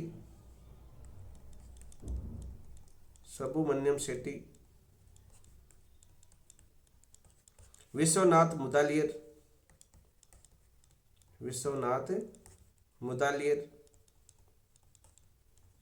जो प्रमुख नेता थे दोस्तों जो आपके वेद समाज से जुड़े हुए थे। ऑप्शन नंबर 4 आपका राइट आंसर। नेक्स्ट क्वेश्चन की बात करते हैं दोस्तों। थियोसॉफिकल सोसाइटी के संबंध में निम्नलिखित कथनों पर विचार कीजिए तथा असत्य कथन का चयन करना है। हमें किसका चयन करना है दोस्तों, आपके असत्य कथन का चयन करना है। पहला ऑप्शन दे रखा आपका, थियोसॉफिकल सोसाइटी की स्थापना 1875 में न्यूयॉर्क में की गई थी। कहाँ पर की गई थी दोस्तों, न्यूयॉर्क में की गई थी 1875 में। तो बिल्कुल सत्य है। न्यूयॉर्क कहाँ पर है दोस्तों, आपके यूएसए अमेरिका के अंदर है। HP ब्लावेट्स्की रूस की महिला थी। कहाँ की थी दोस्तों, ये रूस की महिला थी। इन्होंने संस्थापक की अंदर बात की तो बिल्कुल सत्य है। कर्नल MH ऑलकॉट भारत के मूल निवासी थे दोस्तों। भारत के मूल निवासी नहीं थे, ये अमेरिका के मूल निवासी थे। कहाँ के मूल निवासी थे दोस्तों, आपके अमेरिका के मूल निवासी थे, मूल निवासी। तो हमें क्या पूछा था दोस्तों, हमें पूछा था असत्य कथन का चयन कीजिए। तो असत्य कथन कौन सा हो जाएगा आपका, ऑप्शन नंबर 3 आपका राइट आंसर हो जाएगा। 1882 में अडियार मद्रास में इसका अंतर्राष्ट्रीय मुख्यालय बनाया गया। बिल्कुल राइट। पहले बनाया गया था, बात करें अमेरिका के अंदर, न्यूयॉर्क के अंदर 1875 के अंदर, और फिर 1882 में अडियार मद्रास को मुख्यालय बनाया गया, और फिर यहीं से इनका अंतर्राष्ट्रीय कार्यालय भी बना। कहाँ पर आपके, अडियार मद्रास के अंदर। तो ऑप्शन नंबर 3 आपका असत्य हो जाएगा दोस्तों। भारत कब आए थे दोनों, P ब्लावेट्स्की और आपके MH ऑलकॉट भारत कब आए दोस्तों, भारत आए थे दोस्तों ये आपके 1879 में, जनवरी 1879 के अंदर दोनों भारत आए थे। दोनों मद्रास में जाकर इसका मुख्यालय खोला। सीधा क्वेश्चन आपका पूछा जा सकता है। तो ऑप्शन नंबर 3 आपका असत्य हो जाएगा दोस्तों। नेक्स्ट क्वेश्चन की बात करते हैं। थियोसॉफिकल सोसाइटी के उद्देश्यों के संबंध में निम्न कथनों पर विचार कीजिए। प्रमुख उद्देश्यों की बात करें, इसके भाई प्रमुख उद्देश्य कौन कौन से थे। थियोसॉफिकल सोसाइटी का उद्देश्य सनातन हिंदू धर्म में के लोगों में आत्मगौरव एवं आत्मविश्वास जागृत करना। पहला प्रमुख उद्देश्य कौन सा था आपका, पहला प्रमुख उद्देश्य था सनातन हिंदू धर्म के लोगों में आत्मगौरव एवं आत्मविश्वास जागृत करना, आत्मगौरव एवं आत्मविश्वास जागृत करना। सीधा क्वेश्चन आपका पूछा जा सकता है उद्देश्य के अंदर में। थियोसॉफिकल सोसाइटी ने जातिगत भेदभाव का विरोध किया। बिल्कुल राइट। उन्होंने जातिगत भेदभाव का भी विरोध किया था। बिल्कुल सत्य बात है। थियोसॉफिकल सोसाइटी ने धर्म को समाज सेवा का प्रमुख आधार माना। सीधा क्वेश्चन पूछे कि कौन सी सोसाइटी ने धर्म को समाज सेवा का प्रमुख आधार माना था, तो दोस्तों वो था आपका थियोसॉफिकल सोसाइटी। तो बिल्कुल सत्य बात है। नीचे दिए कोड का प्रयोग करके सही उत्तर की बात करें तो आपके पहला, दूसरा और तीसरा तीनों सही है। तो ऑप्शन नंबर 4 आपका राइट आंसर क्या हो जाएगा दोस्तों, आपका ऑप्शन नंबर 4 आपका राइट आंसर हो जाएगा। देखिए बहुत ही अच्छा क्वेश्चन है और यहाँ से बार बार क्वेश्चन पूछा गया है। बात करते हैं दोस्तों, देखो सबसे पहले हम दोबारा बात कर लेते हैं, हम थियोसॉफिकल सोसाइटी की बात करते हैं। थियोसॉफिकल सोसाइटी की बात करते हैं। सोसाइटी दोस्तों सबसे पहले बात करते हैं दोस्तों इसकी स्थापना की बात करें दोस्तों, तो स्थापना हुई थी इसकी 1875 में। कब हुई थी आपकी 1875 में। कहाँ पर हुई थी दोस्तों, न्यूयॉर्क। मुख्यालय भी कहाँ पर रखा गया था, न्यूयॉर्क यूएसए के अंदर, नहीं अमेरिका के अंदर हुई थी। इसकी स्थापना यानी संस्थापक कौन कौन थे। संस्थापक की बात करें सबसे पहले, संस्थापक इसके अंदर दो संस्थापक थे दोस्तों। पहली महिला थी आपकी HP ब्लावेट्स्की, HP ब्लावेट्स्की। ये कहाँ की थी दोस्तों, आपके रूस की थी, रूस की महिला थी दोस्तों। महिला लिख देता हूँ ताकि आपको याद हो। इसके अलावा एक व्यक्ति थे दोस्तों इनके साथ, वो कौन थे आपके, कर्नल MS अलकॉट, कर्नल MS अलकॉट। ये कहाँ के थे दोस्तों, आपके यूएसए के थे। कहाँ के, यूएसए की, न्यूयॉर्क के। इन दोनों ने स्थापना की थी किसकी, थियोसॉफिकल सोसाइटी की। बात करते हैं फिर ये दोनों व्यक्ति भारत कब आए दोस्तों। भारत आए आपके जनवरी 1879 के अंदर। 1879 के अंदर कहाँ पर आए दोस्तों, भारत आए। देखो पूरा क्रम, कालानुक्रम भी पूछे तो पूरा क्रम के अनुसार हम याद करते हैं। और भारत में आके कहाँ गए दोस्तों, आपके मद्रास। कहाँ पर गए आपके, मद्रास। और मद्रास की बात करें तो 1882 में, 1882 ईस्वी की बात करें, अडियार मद्रास की बात करें तो यहाँ पर क्या बनाया दोस्तों, इन्होंने मुख्यालय बनाया। थियोसॉफिकल सोसाइटी क्या बनाया दोस्तों, आपका मुख्यालय बनाया। सीधा क्वेश्चन आपका पूछा जा सकता है, अंतरराष्ट्रीय मुख्यालय कहाँ पर था, अडियार। फिर दोस्तों क्वेश्चन आपका यहाँ पर पूछे, थियोसॉफिकल सोसाइटी के उद्देश्य की बात करें दोस्तों, तो उद्देश्य कौन कौन से हो जाएंगे। पहला उद्देश्य था इनका सनातनी हिंदू धर्म के लोगों में आत्मगौरव, आत्मविश्वास जागृत करना। थियोसॉफिकल सोसाइटी के जातिगत भेदभाव का विरोध किया था। साथ साथ इन्होंने धर्म को समाज सेवा का प्रमुख आधार माना। तीनों प्रमुख उद्देश्य सीधे पूछे जा सकते हैं। तो ऑप्शन नंबर 4 आपका राइट आंसर हो जाएगा। इनकी विचारधारा की बात करें, इनकी विचारधारा क्या थी, थियोसॉफिकल सोसाइटी की बात करें, लोगों की विचारधारा क्या थी, देव विज्ञान विचारधारा, यानी हिंदू प्लस बौद्ध का मिश्रण, देव विज्ञान विचारधारा। मतलब की बात करें, इन्होंने किसको साथ माना, इन्होंने हिंदू और बौद्ध धर्म का मिश्रण किया, हिंदू प्लस बौद्ध धर्म का मिश्रण। सीधा क्वेश्चन आपका पूछा जा सकता है। फिर थियोसॉफिकल सोसाइटी की जिम्मेदारी भारत के अंदर किसको सौंपी गई, एन ए बेसेंट को सौंपी गई। जो नेक्स्ट क्वेश्चन पर हम बात करते हैं आ जाएगा आपका। देखो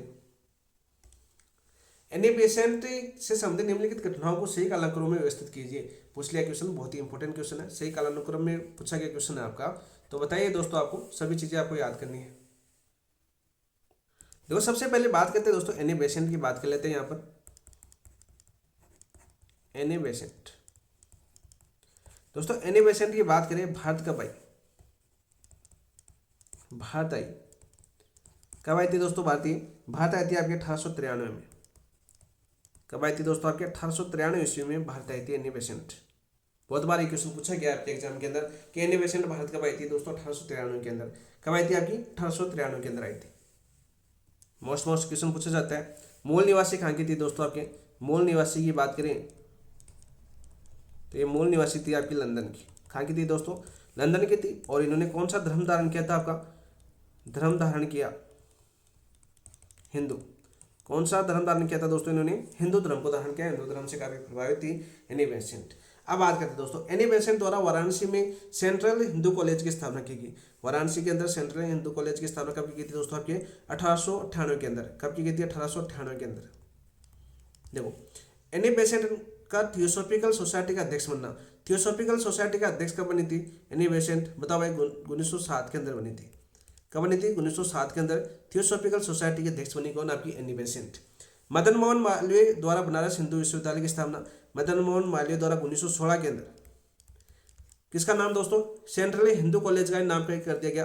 वैसे पहले 1898 के अंदर एन ए बेसेंट द्वारा वाराणसी में सेंट्रल हिंदू कॉलेज का स्थापना की गई। फिर मदन मोहन मालवीय द्वारा आपके सेंट्रल हिंदू कॉलेज का नाम बनारस हिंदू विश्वविद्यालय कर दिया गया 1916 के अंदर।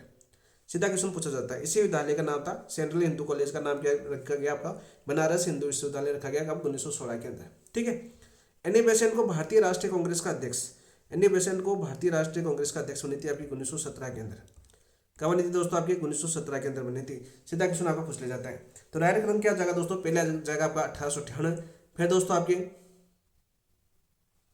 पहला क्या आ जाएगा दोस्तों, आपका ए आ जाएगा। फिर क्या आएगा दोस्तों आपका, सीधा क्वेश्चन पूछे तो देखो, तो 1998, 1907, 1916, 1917, तो ए बी सी डी आ जाएगा। तो ऑप्शन नंबर एक आपका राइट आंसर हो जाएगा। क्या हो जाएगा दोस्तों आपका? ऑप्शन नंबर एक आपका राइट आंसर हो जाएगा। सीधा क्वेश्चन आपका पूछा जा सकता है।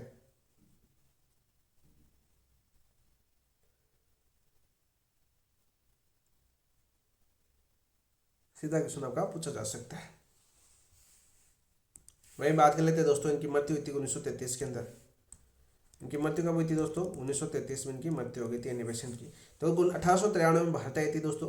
1898 में इन्होंने वाराणसी में सेंट्रल हिंदू कॉलेज की स्थापना की। फिर आगे चलकर इसी विश्वविद्यालय को मदन मोहन मालवीय ने 1916 में बनारस हिंदू विश्वविद्यालय के रूप में विकसित किया। सीधा क्वेश्चन आपको पूछा जाता है। 1907 में एनी बेसेंट ने थियोसॉफिकल सोसाइटी के अध्यक्ष बनी।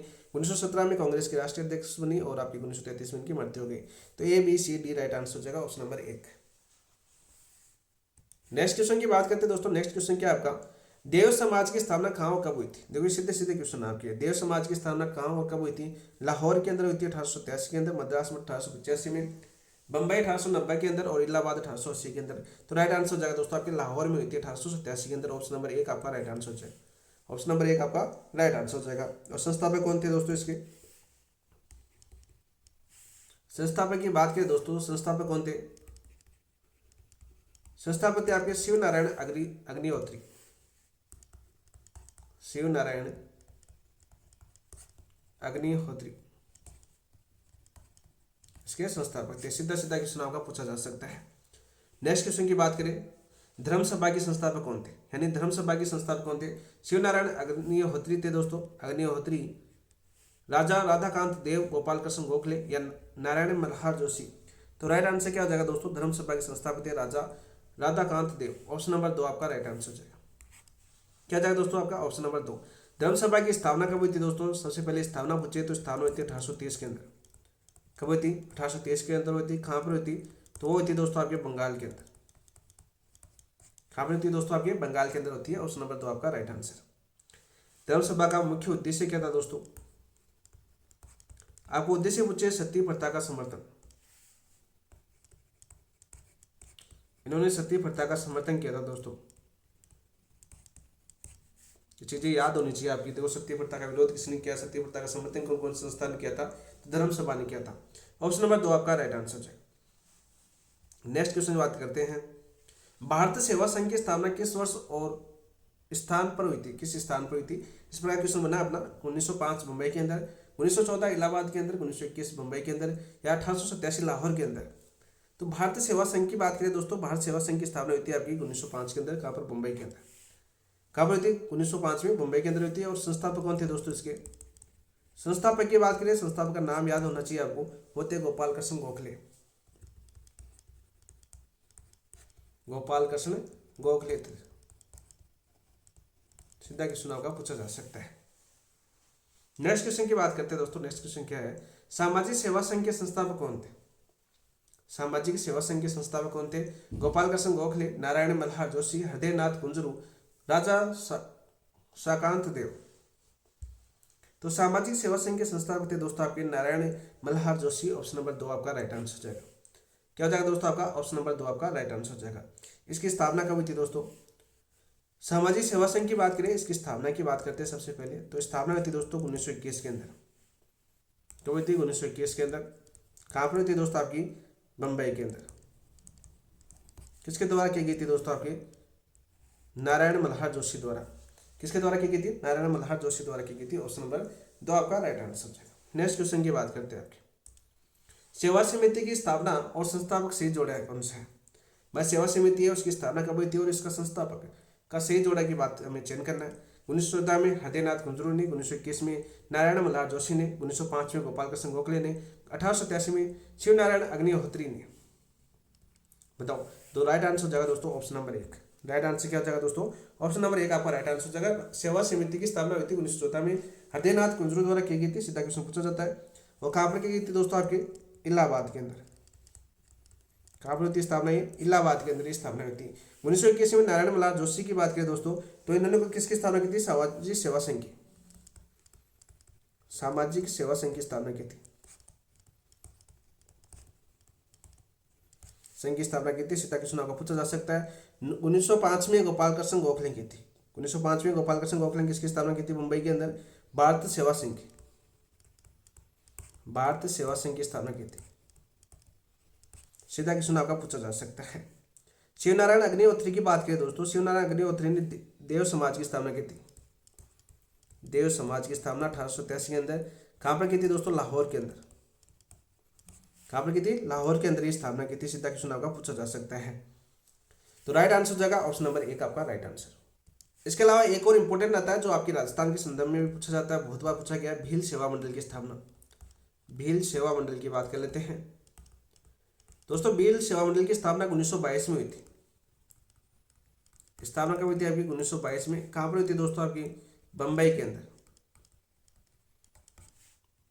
संस्थापक कौन थे दोस्तों आपके इसके? भील सेवा मंडल की संस्थापक कौन थे आपके? तो संस्थापक थे आपके अमृतलाल व विठल दास। अमृतलाल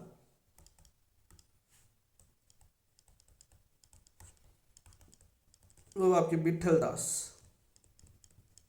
ये दो व्यक्ति थे। तो ये थे आपके प्रमुख सामाजिक संस्थान जो आपकी इनकी स्थापना कब हुई थी, किन्होंने की थी? जिन्होंने सामाजिक सुधार का काम किया था। ठीक है, यानी आंदोलन, सामाजिक और धार्मिक पुनर्जागरण के आंदोलन में भाग लिया था। तो ये सारी संस्थाएं थी जो सीधे सीधे आपके एग्जाम में पूछी जा सकती है। तो ऑप्शन नंबर 1 आपका राइट आंसर हो जाएगा दोस्तों। नेक्स्ट क्वेश्चन की बात करते हैं। महात्मा ज्योतिबा फुले और सत्य शोधक समाज के संबंध में सीख पर विचार कीजिए। दोस्तों सबसे पहले बात करते हैं दोस्तों, जो महात्मा ज्योतिबा फुले की बात करें, उन्होंने सत्य शोधक समाज की स्थापना की थी कब? भाई इसकी स्थापना कब की थी? इन्होंने स्थापना की थी आपकी 24 सितंबर 1873 को। 24 सितंबर 1873 को स्थापना की थी। बहुत बार ये आपके एग्जाम में पूछी गई डेट है, बहुत बार आपके एग्जाम में पूछी गई दोस्त। देखो बात करते हैं सबसे पहले, फुले जी ने 24 सितंबर 1873 ईस्वी को सत्य शोधक समाज की स्थापना की। बिल्कुल राइट, बिल्कुल सत्य बात है, पहला ऑप्शन बिल्कुल सही है आपका। उद्देश्य की बात करें, इसका उद्देश्य क्या था? समाज के शुद्ध वर्ग के लोगों को उनके अधिकारों के प्रति जागरूक करना।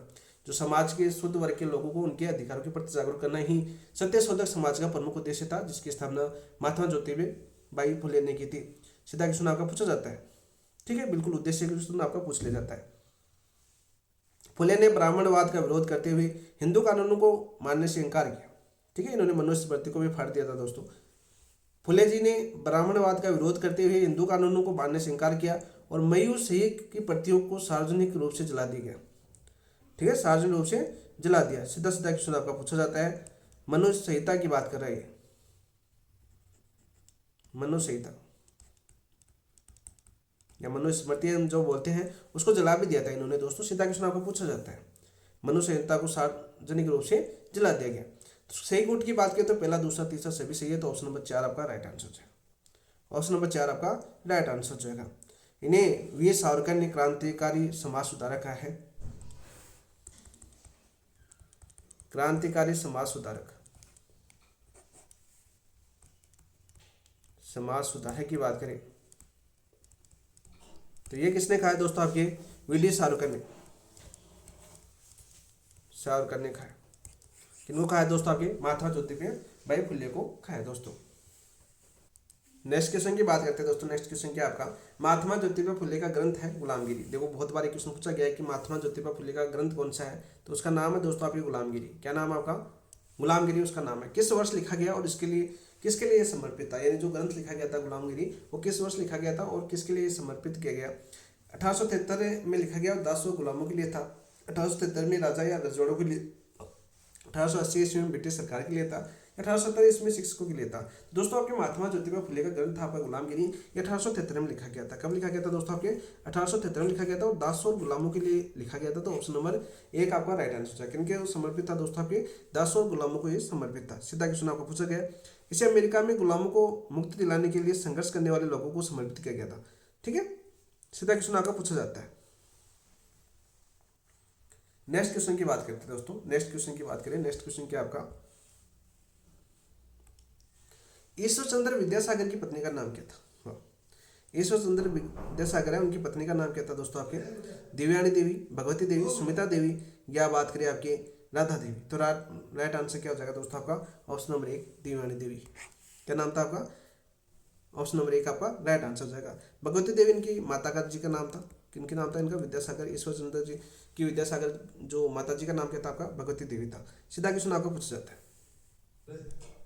दोस्तों यहाँ पर बात करते हैं हम आपके ईश्वरचंद्र विद्यासागर की। ईश्वरचंद्र विद्यासागर की बात करते हैं, ईश्वरचंद्र विद्यासागर की बात करते हैं। दोस्तों सबसे पहले क्वेश्चन पूछा जाता है इनका जन्म कब हुआ था, कौन सा जन्म की बात करिए, जन्म कब हुआ था आपका 26 सितंबर 1820 को हुआ था। कब हुआ था आपका 26 सितंबर 1820 को इनका जन्म हुआ था। सीधा क्वेश्चन आपका पूछा जाता है। कहाँ पर होता है दोस्तों ये जन्म इनका, कहाँ पर होता है, क्वेश्चन पूछा जा चुका आपके एग्जाम के अंदर। वीर सिंह गाँव था दोस्तों आपका बंगाल के अंदर। वीर सिंह गाँव कहाँ पर था आपका, बंगाल के ऊपर, बंगाल के अंदर इनका जन्म हुआ था। सीधा क्वेश्चन आपका पूछा जाता है। पिताजी की बात करें, इनके पिताजी का नाम था दोस्तों ठाकुरदार आपके बंदोपाध्याय, ठाकुरदार बंदोपाध्याय इनके पिताजी का नाम था। माताजी का नाम आपका भगवती देवी था। और दोस्तों पत्नी का नाम क्या था, इनकी पत्नी का नाम था दोस्तों इनका देवयानी देवी। सीधा क्वेश्चन आपका पूछा जा चुका है। इनके एक पुत्र था, उस पुत्र का क्या नाम था दोस्तों आपका, पुत्र का नाम था आपका नारायण। क्या नाम था आपका, नारायण चंद्र, जो एकमात्र था दोस्तों, एकमात्र इनका पुत्र था। और इस एकमात्र पुत्र का विवाह इन्होंने किससे करवाया, विवाह करवाया था इन्होंने विधवा से। किससे करवाया आपका, विधवा विवाह। तो विधवा विवाह के सबसे बड़े समर्थक कौन थे आपके, ईश्वरचंद्र विद्यासागर थे। कौन थे आपके, विधवा विवाह के सबसे बड़े समर्थक भारत के अंदर थे, वो कौन थे आपके, ईश्वरचंद्र विद्यासागर थे। और इसको प्रमाण के लिए उन्होंने अपने एकमात्र पुत्र का विवाह किससे करवाया था, एक विधवा से करवाया था। ये क्वेश्चन आपको पूछा जा चुका है। और दोस्तों बात करें आपके जो विद्यासागर की उपाधि है, कौन सी उपाधि, विद्यासागर उपाधि। विद्यासागर उपाधि की बात करें दोस्तों, ये उपाधि कहाँ से मिली थी दोस्तों इन्होंने, बताओ भाई। तो ये उपाधि मिली थी दोस्तों आपके कलकत्ता कॉलेज के दौरान, कलकत्ता कॉलेज में प्रदान की गई, कॉलेज के द्वारा प्रदान की गई, तो सीधा क्वेश्चन आपका पूछ लिया जाता है। ऑप्शन नंबर 1 आपका राइट आंसर। स्त्री शिक्षा पर प्रबल देने के लिए इन्होंने आपके कैथून की बात करें, बेथुन में स्कूलों की स्थापना की थी। बहुत ये क्वेश्चन बहुत बार पूछा गया है आपका। नेक्स्ट क्वेश्चन की बात करें, देखो ये परिवेशी क्वेश्चन है आपका, देखो प्रश्न 4 था ना आपका। ईश्वरचंद्र विद्यासागर ने स्त्री शिक्षा के लिए क्या किया दोस्तों, आपके बेथुन स्कूलों की स्थापना की थी इन्होंने। किसकी स्थापना की थी, आपकी बेथुन स्कूलों की स्थापना की थी। सीधा क्वेश्चन आपके एग्जाम में आ चुका है। नेक्स्ट क्वेश्चन की बात करते हैं दोस्तों। नेक्स्ट क्वेश्चन क्या आपका, स्त्री पुरुष तुलना ग्रंथ, देखो बहुत इंपॉर्टेंट क्वेश्चन आपका। स्त्री पुरुष तुलना ग्रंथ की बात करते हैं हम। स्त्री पुरुष तुलना ग्रंथ किसने रचा और इसमें क्या विषय दर्शा गया। ताराबाई शिंदे ने। पुरुषों और महिलाओं की स्थिति का सामाजिक अंतर। जया देवी ने स्त्रियों के अधिकारों का प्रचार किया। महात्मा फुले ने, सावित्रीबाई फुले ने विधवा विवाह का समर्थन किया। ईश्वरचंद्र विद्यासागर ने स्त्री शिक्षा का प्रचार किया। तो राइट आंसर क्या जाएगा दोस्तों, ये लिखा था आपका ताराबाई शिंदे ने। ऑप्शन नंबर 1 आपका राइट आंसर जाएगा। स्त्री पुरुषों की तुलना ग्रंथ किसने लिखा था दोस्तों, आपके ताराबाई शिंदे ने लिखा था। पुरुषों और महिलाओं की स्थिति का सामाजिक अंतर इसमें समझाया गया था। ऑप्शन नंबर 1 आपका राइट आंसर जाएगा। ऑप्शन नंबर 1 आपका राइट आंसर जाएगा। ताराबाई शिंदे कहाँ की थी दोस्तों, आपके पूना की थी। कहाँ की थी दोस्तों, ये पूना की थी। बार बार आपका क्वेश्चन पूछा जाता है। बांग्ला गद्य का जनक किससे कहा जाता है आपका, बांग्ला गद्य का जनक है कौन थे दोस्तों, आपके विद्यासागर थे। कौन थे आपके, विद्यासागर जी थे, ईश्वरचंद्र विद्यासागर। नेक्स्ट क्वेश्चन की बात करते हैं दोस्तों। यहाँ तक जो आपने पढ़ा दोस्तों वो हिंदू धर्म को लेकर था आपका। हिंदू धर्म के सुधारे गए, सामाजिक एवं पुनर्जागरण आंदोलन चलाए गए थे, वो सारे सारे हमने कंप्लीट कर लिए। कौन कौन सी संस्था की स्थापना हुई थी, कौन कौन से आंदोलन चले थे, कौन कौन से व्यक्ति ऐसे आपके भारत के अंदर आए थे जो आपके हिंदू धर्म को सुधार के लिए आंदोलन चलाए, धार्मिक पुनर्जागरण किया, विभिन्न मार्गों के माध्यम से समझाया गया। ठीक है, कौन कौन सी संस्था थी वो सारे हमने आपको समझाए। अब बात करते हैं दोस्तों आपके मुस्लिम समाज की बात करते हैं दोस्तों। क्योंकि 18वीं 19वीं और 20वीं शताब्दी के आपके प्रमुख धार्मिक और पुनर्जागरण आंदोलन की बात करें तो इसमें हिंदू धर्म भी आता है, आपका पारसी धर्म भी आता है, आपका मुस्लिम धर्म भी आता है। पहले आपके सिर्फ हिंदू धर्म दे रखा था, जैसे पहले लास्ट टाइम जो आपका सिलेबस था उसके अंदर तो 3 ही दे रखे थे आपके। कौन कौन से दे रखे थे, राजा राममोहन राय, स्वामी दयानंद सरस्वती और विवेकानंद जी, ये 3 ही थे प्रमुख रूप से। लेकिन इस बार आपका टॉपिक 19वीं और 20वीं शताब्दी कंप्लीट दे रखे, तो हमें मुस्लिम भी देखने होंगे, साथ साथ हमें पारसी आंदोलन भी देखने होंगे। देखो दोस्तों बात करते हैं मुस्लिम समाज में आधुनिक चेतना 18 शतम क्रांति तक देर से क्यों है। ये क्वेश्चन आपका प्रीवियस ईयर क्वेश्चन है। प्रीवियस ईयर यानी बात करें तो फर्स्ट ग्रेड में पूछा गया क्वेश्चन है।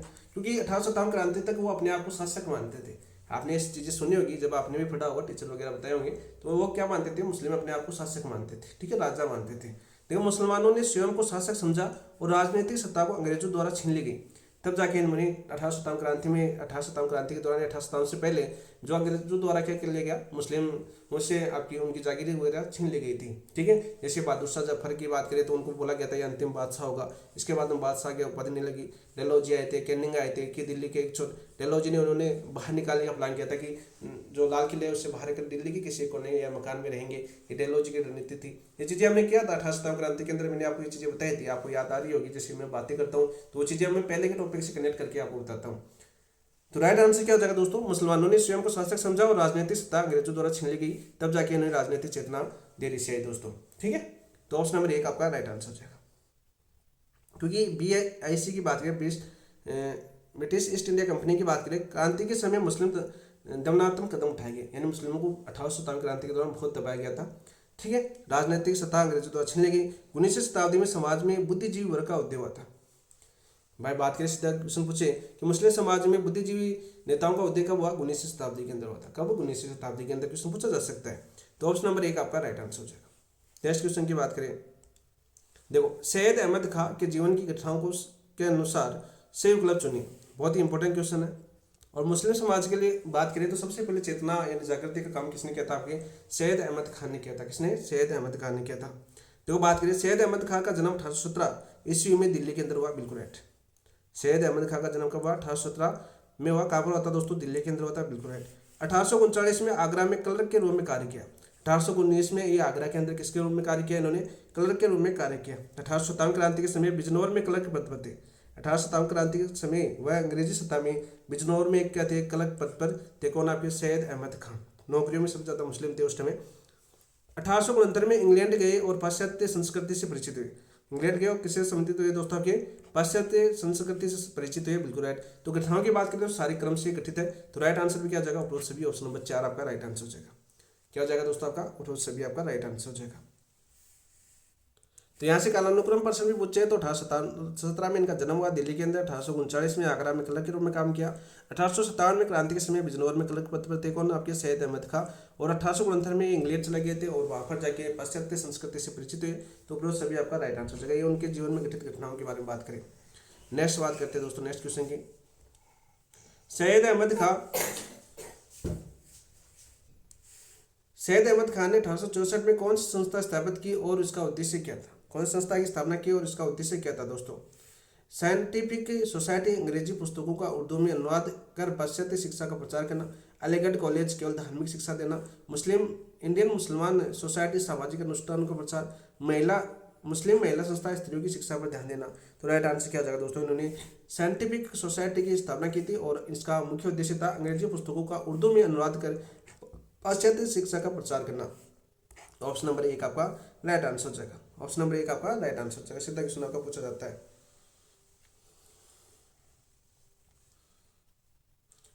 बात करें आपकी साइंटिफिक सोसाइटी की स्थापना कब की थी दोस्तों, 1864 में। कब की थी आपकी, 1864 में। एक क्वेश्चन में आपका पूछा जा चुका है। नेक्स्ट क्वेश्चन की बात करते हैं। सैयद अहमद खान ने 1870 में किस पुस्तक में मुसलमानों के लिए उदार दृष्टिकोण अपनाने की बात की। सैयद अहमद खान ने 1870 में किस पुस्तक में मुसलमानों के लिए उदार दृष्टिकोण अपनाने की बात की। इंडियन मुसलमान, गुलामगिरी हमने देखा अभी, आपके सावित्रीबाई फुले की पुस्तक थी। सत्यशोधक समाज की स्थापना भी आपके सावित्रीबाई फुले जी ने की थी। ज्ञान योग किसकी पुस्तक थी, कमेंट के अंदर बताना, ठीक है। और ज्ञान योग बात करें किसकी थी, विवेकानंद जी की पुस्तक थी। तो इंडियन मुसलमान दोस्तों, ऑप्शन नंबर 1 आपका राइट आंसर हो जाएगा। दोस्तों 1870 में इन्होंने मुसलमानों के लिए उदार दृष्टिकोण अपनाने की बात की। और इंडियन मुसलमान जो पुस्तक है दोस्तों, इस पुस्तक का प्रकाशन किसने के द्वारा किया गया था। इसका प्रकाशन किया था आपके हंटर ने। किसने किया था दोस्तों, प्रकाशन हंटर द्वारा किया गया था। क्वेश्चन पूछा जा चुका है एग्जाम के अंदर। तो ऑप्शन नंबर 1 आपका राइट आंसर हो जाएगा। नेक्स्ट क्वेश्चन की बात करते हैं। अलीगढ़ आंदोलन का प्रमुख उद्देश्य क्या था। देखो अलीगढ़ आंदोलन है, उसका प्रवर्तक कौन थे आपकी। सबसे पहले पूछिए कि अलीगढ़ आंदोलन, जो वर्तमान में अलीगढ़ यूनिवर्सिटी भी है ना, वो भी देखो आएगी अभी। अलीगढ़ आंदोलन की बात करिए दोस्तों, इसका नेतृत्वकर्ता कौन थे। नेतृत्व की बात करें तो नेतृत्वकर्ता कौन थे आपके, सर सैयद अहमद खां। सर सैयद अहमद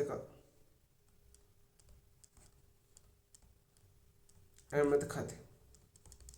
सीधा क्वेश्चन आपका पूछा जा सकता है। सीधा क्वेश्चन आपका पूछा जा सकता है दोस्त। अलीगढ़ आंदोलन का प्रमुख उद्देश्य क्या था? भाई अलीगढ़ आंदोलन है, इसका प्रमुख उद्देश्य क्या था दोस्तों? अंग्रेजी शिक्षा का प्रसार कर मुसलमानों को शिक्षित करना और सरकार का सहयोग सुनिश्चित करना ही अलीगढ़ आंदोलन का प्रमुख उद्देश्य था। अलीगढ़ आंदोलन क्या था दोस्तों? आपका प्रमुख उद्देश्य था। सीधा क्वेश्चन आपका पूछा जा सकता है। ऑप्शन नंबर 1 आपका राइट आंसर है। नेक्स्ट क्वेश्चन की बात करते हैं। निम्न में से कौन सा कथन सैयद अहमद खां के बारे में असत्य है? कौन सा कथन है जो आपके सैयद अहमद खां के बारे में असत्य है दोस्तों?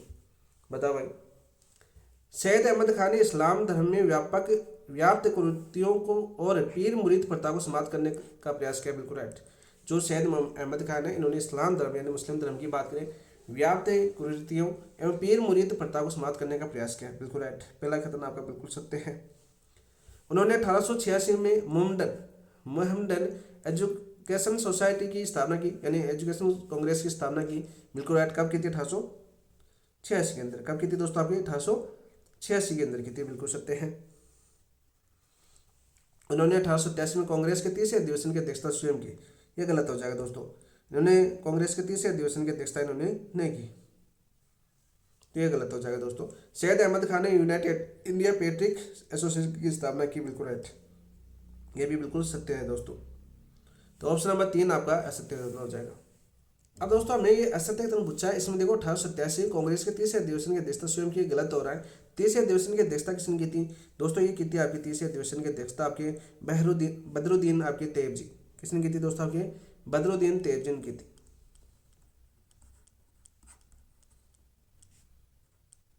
तैयब जी ने। और इसका विरोध किसने किया था दोस्तों? इसका विरोध किया था आपके सैयद अहमद खान ने।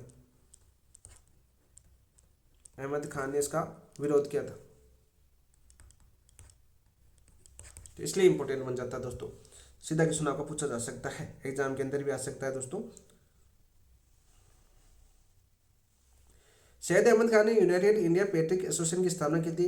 इसका साथ किसने दिया था, यानी समर्थन, ये साथ या समर्थन की बात करें तो ये समर्थन दिया था दोस्तों आपके राजा शिव प्रसाद ने। राजा शिव प्रसाद के सहयोग से ही यूनाइटेड इंडिया पेट्रिक एसोसिएशन की स्थापना की थी, सहयोग से। क्वेश्चन पूछा जा सकता है किसके सहयोग से सैयद अहमद खान ने यूनाइटेड इंडिया पेट्रिक एसोसिएशन की स्थापना की? तो राजा शिव प्रसाद के सहयोग से। ठीक है, यानी संयुक्त भारतीय राज भक्त सभा, हिंदी में नाम भी पूछा जा सकता है, संयुक्त भारतीय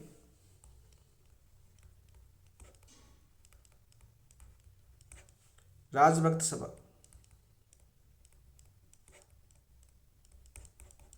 सीधा क्वेश्चन आपका आ सकता है दोस्तों। नेक्स्ट क्वेश्चन की बात करते हैं। सैयद अहमद खान ने अपनी रचना जाम जम में किस विषय का वर्णन किया? सैयद अहमद खान की बात करें, इनकी पुस्तक थी कि आपकी कौन सी? जाम जम में किस विषय का वर्णन किया? बाबर से लेकर बहादुर शाह तक के शासकों का इतिहास था इसके अंदर। और ये क्वेश्चन बहुत बार आपके एग्जाम में पूछा गया है, एसएसटी वालों को तो पता होगा कि सैयद अहमद खान ने अपनी रचना जाम जम में किस विषय का वर्णन किया था? बाबर से लेकर बहादुर शाह तक के शासकों का इतिहास था इसमें। कहाँ से लेकर कहाँ तक? आपके बाबर से लेकर बहादुर शाह तक के शासकों का इतिहास था। नेक्स्ट क्वेश्चन की बात करते हैं दोस्तों। नेक्स्ट क्वेश्चन क्या आपका? अहमदी आंदोलन से पहले दोस्तों सैयद अहमद खान के बारे में कुछ डिटेल से जान लेते हैं। इन्होंने किस किस की स्थापना की? देखो दोस्तों, बात करते हैं आपके सैयद अहमद खान की। अहमद खान की बात करते हैं दोस्तों, इनके बारे में बहुत बार क्वेश्चन पूछा गया है, तो थोड़ा सा डिटेल से देख लेते हैं इन्होंने किस किस की स्थापना की। सबसे पहले बात करते हैं दोस्तों, इन्होंने स्थापना की थी 1864 में। किसकी की थी दोस्तों? आपकी साइंटिफिक सोसाइटी की। जो अपना क्वेश्चन आया था पीछे, उसकी बात करते हैं। सोसाइटी कब की थी? 1864 के अंदर की थी दोस्तों। और इसका उद्देश्य क्या था दोस्तों? आपके मुस्लिम समाज सुधार के प्रयास।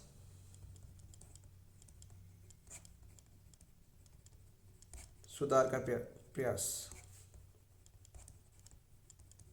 किसके द्वारा? साइंटिफिक सोसाइटी द्वारा। सीधा क्वेश्चन पूछा जा सकता है दोस्तों। इसके बाद हम दोस्तों 1875 की बात करते हैं दोस्तों। 1875 में इन्होंने स्थापना की थी अलीगढ़ स्कूल की। इसकी स्थापना की थी दोस्तों? आपके अलीगढ़ स्कूल की स्थापना की थी। सीधा क्वेश्चन पूछे, अलीगढ़ स्कूल की स्थापना किसके द्वारा की गई थी दोस्तों? सैयद अहमद खान के द्वारा की गई थी।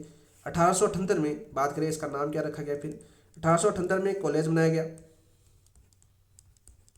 कॉलेज बना, और कॉलेज बनकर इसका नाम क्या रखा गया दोस्तों, इसका नाम रखा गया आपका Mohammedan Anglo oriental college, Mohammedan Anglo oriental college रखा गया। फिर दोस्तों आगे चलकर 1920 के अंदर, 1920 में इसका नाम क्या रखा दोस्तों, वर्तमान तक ये चल रहा है आपका अलीगढ़ विश्वविद्यालय। वर्तमान में क्या नाम है इसका, अलीगढ़ विश्वविद्यालय। और अलीगढ़ विश्वविद्यालय इसका नाम कब पड़ा था दोस्तों, 1920 के अंदर पड़ा था। तो सीधा सीधा क्वेश्चन आपके पूछा जा सकता है। ठीक है,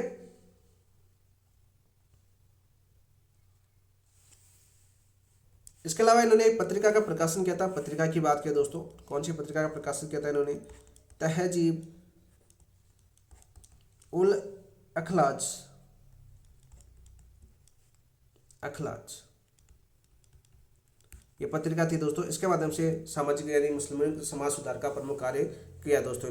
इसके बाद में दोस्तों 1886 की बात करते हैं। 1886 में इन्होंने स्थापना की आपकी मोहम्मडन एजुकेशन कांग्रेस की। कब की थी, 1886 में इन्होंने स्थापना की थी। सीधा क्वेश्चन आपका पूछा जा सकता है दोस्तों, सीधा क्वेश्चन पूछा जा सकता है। इसके बाद में दोस्तों 1893 में इन्होंने स्थापना की आपकी रक्षा सभा की।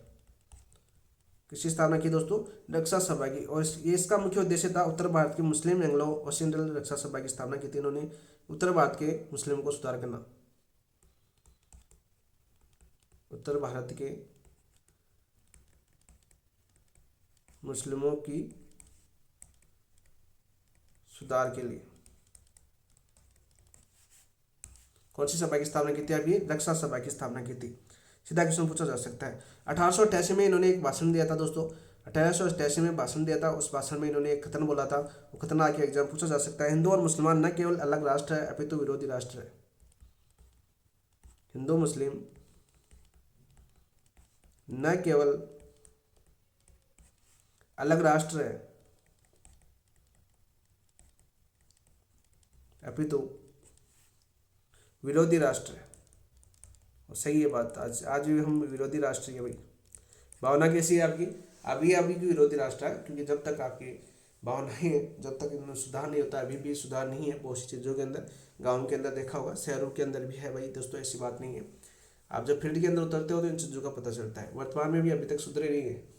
ठीक है, तो राइट आंसर क्या हो जाएगा भाई दोस्तों, अभी भी एक दूसरे के बहुत ज़्यादा विरोधी है, बहुत ज़्यादा विरोध यानी विचारधारा, नैतिक विचारधारा वर्तमान में थोड़ा से और ज़्यादा ऊपर जा रहा है। धीरे धीरे थोड़ा हो सकता है आगे चल के थोड़ी सी और ज़्यादा हमें तकलीफें झेलनी पड़े। ऐसी राजनीति चलती रही तो ये सभी राजनीति के शिकार बन सकते हैं हम सभी, ऐसी बात नहीं है। जरूरी नहीं है कि मुस्लिम समाज ही हो, हिंदू समाज भी, दलित वर्ग भी, सारे इसके शिकार होंगे। ठीक है, आगे चल के बहुत बड़ी एक समस्या सामने आ सकती है हिंदुस्तान के सामने। ठीक है, ये पीढ़ियाँ निकल जाएगी, अपनी पीढ़ियाँ निकल जाएगी, लेकिन अपनी आने वाली पीढ़ियों के लिए एक बहुत बड़ा सबक होगा। हो सकता है आगे चलकर पहले जैसी दशा हो, बोलते हैं ना इतिहास दोहराता है। ठीक है, तो इतिहास दोहराएगा तो दशा भी बहुत बुरी होने वाली है। तो चीज़ें हम देखते हैं अभी, भविष्यवाणियाँ सत्य होती है नहीं होती है वो आगे की बात है दोस्तों।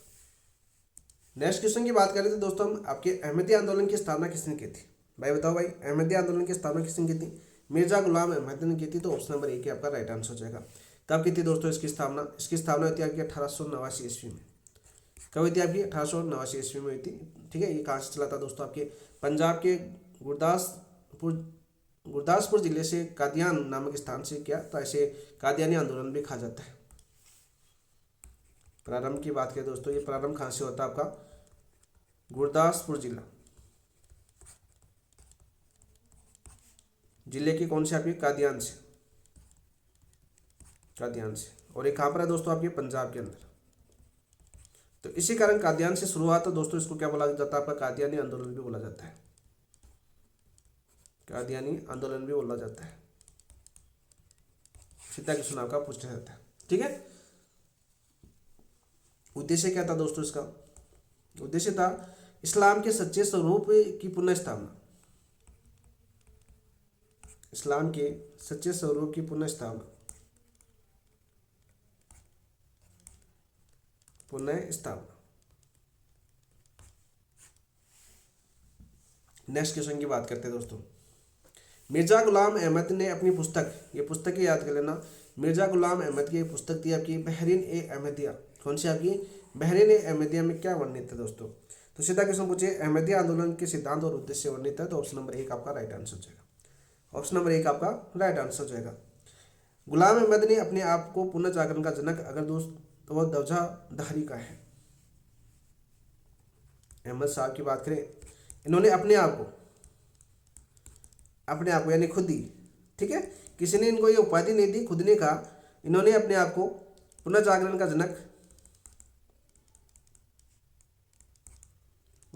जनक माना है, अग्रदूत माना है, साथ साथ ध्वजाधारी का है कि मैं ही हूँ आधुनिक पुनः जागरण का जनक, अग्रदूत और ध्वजाधारी। किसने कहा? अपने आप को, अहमद ने, ठीक है, मिर्जा गुलाम अहमद ने बात करें, अपने आप को खाया। ये चीज़ें तो याद होनी चाहिए आपको। सीधा क्वेश्चन पूछ ले कि वर्तमान में मुस्लिम पुनः जागरण का जनक कौन है, ठीक है, ऐसी उपाधियां भी दी गई, आगे चलकर आएगा दोस्तों आपका। तो ऑप्शन नंबर 1 आपका राइट आंसर हो जाएगा। नेक्स्ट क्वेश्चन की बात करते हैं, देवबंद आंदोलन। देखो देवबंद आंदोलन की बात करें,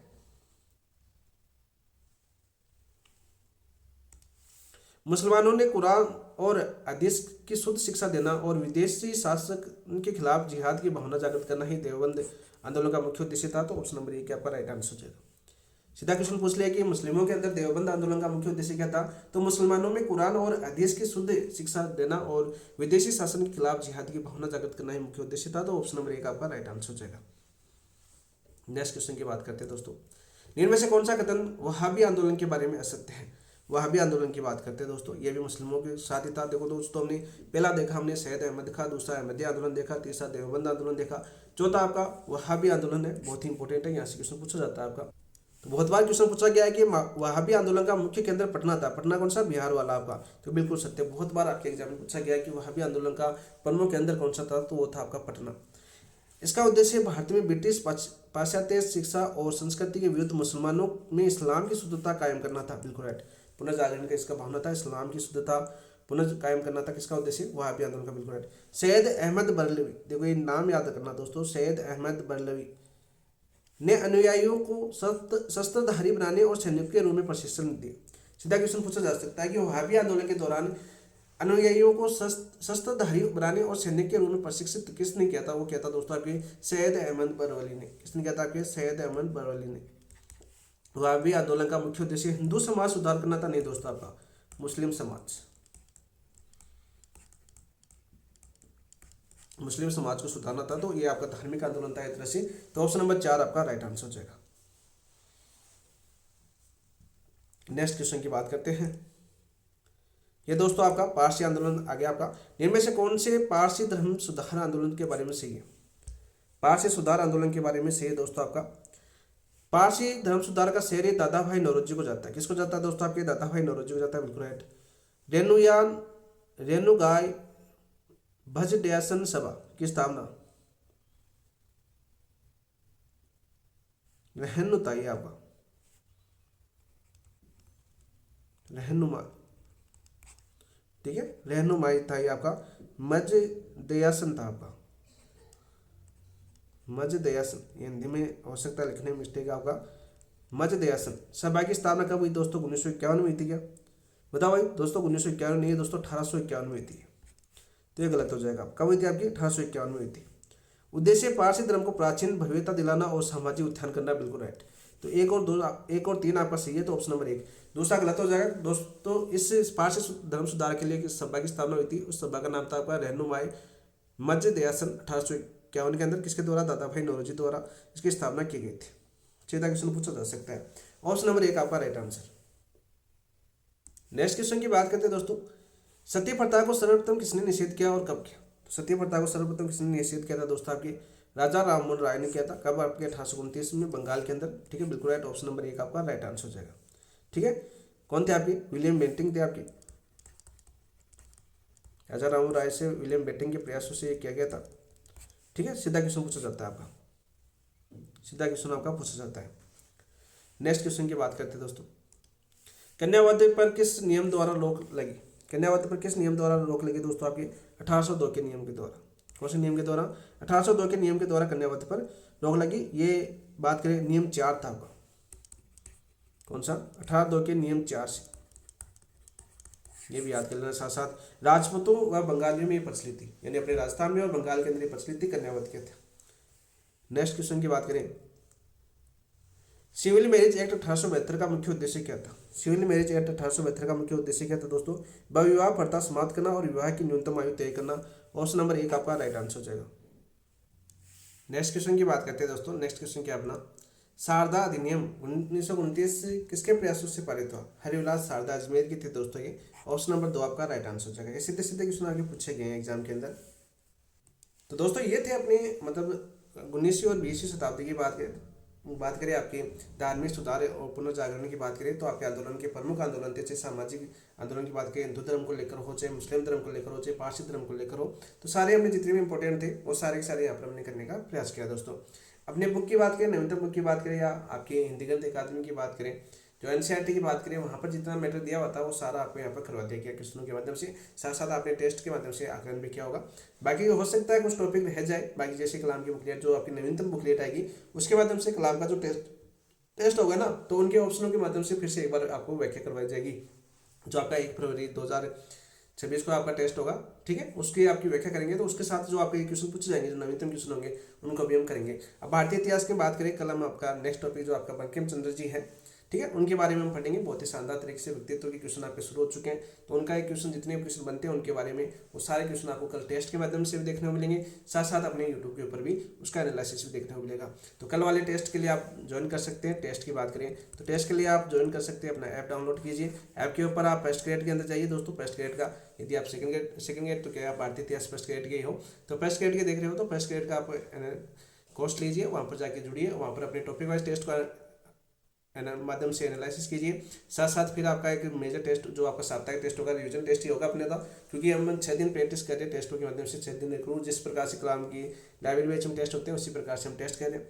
फिर 7वें दिन जैसे कलाम का टेस्ट होगा वो टेस्ट आपको यहाँ पर एनालिसिस करवाया जाएगा और देखेंगे हमने जो 6 दिन प्रैक्टिस की उसका कितना बेनिफिट अपनी इन क्लासों के माध्यम से आपको मिलता है। बहुत ही शानदार तरीके से हम एमसीक्यू करने वाले हैं। ऐप के ऊपर दोस्तों आपको नोट्स भी मिल जाएंगे आपको, ठीक है, जो ठंडी बुक है उनके नोट्स भी कलाम बुकलेट को जितना कर सके, कलाम बुकलेट के अंदर जितने इंपोर्टेंट फैक्ट है वो सारे सारे अपने नोट्स के माध्यम से आपको मिलेंगे।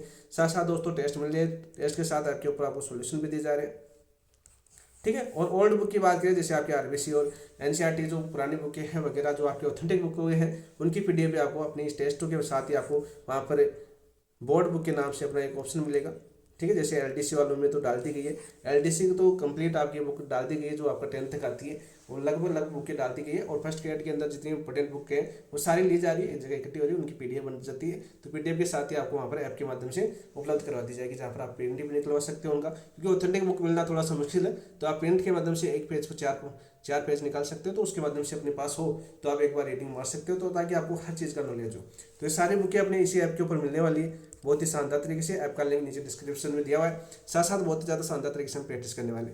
आज अपनी थोड़ी सी क्लास 2 दिन बाद में हुई है, क्योंकि थोड़ा सर्द हवा का जुकाम लगे हमें भी, तो उसी वजह से। चलिए दोस्तों, कल मिलते हैं आपकी एक बेहतरीन क्लास के साथ और बहुत ही जोश के साथ, ताकि वो बहुत ही शानदार तरीके से अपनी क्लास होने वाली है। तो इसी के साथ इस क्लास समाप्त करते हैं। समाप्त करने से पहले जिन दोस्तों चैनल को सब्सक्राइब नहीं किया है, चैनल को सब्सक्राइब करना, वीडियो को लाइक करना और अपने दोस्तों के साथ शेयर करना। थैंक यू, धन्यवाद दोस्तों जी।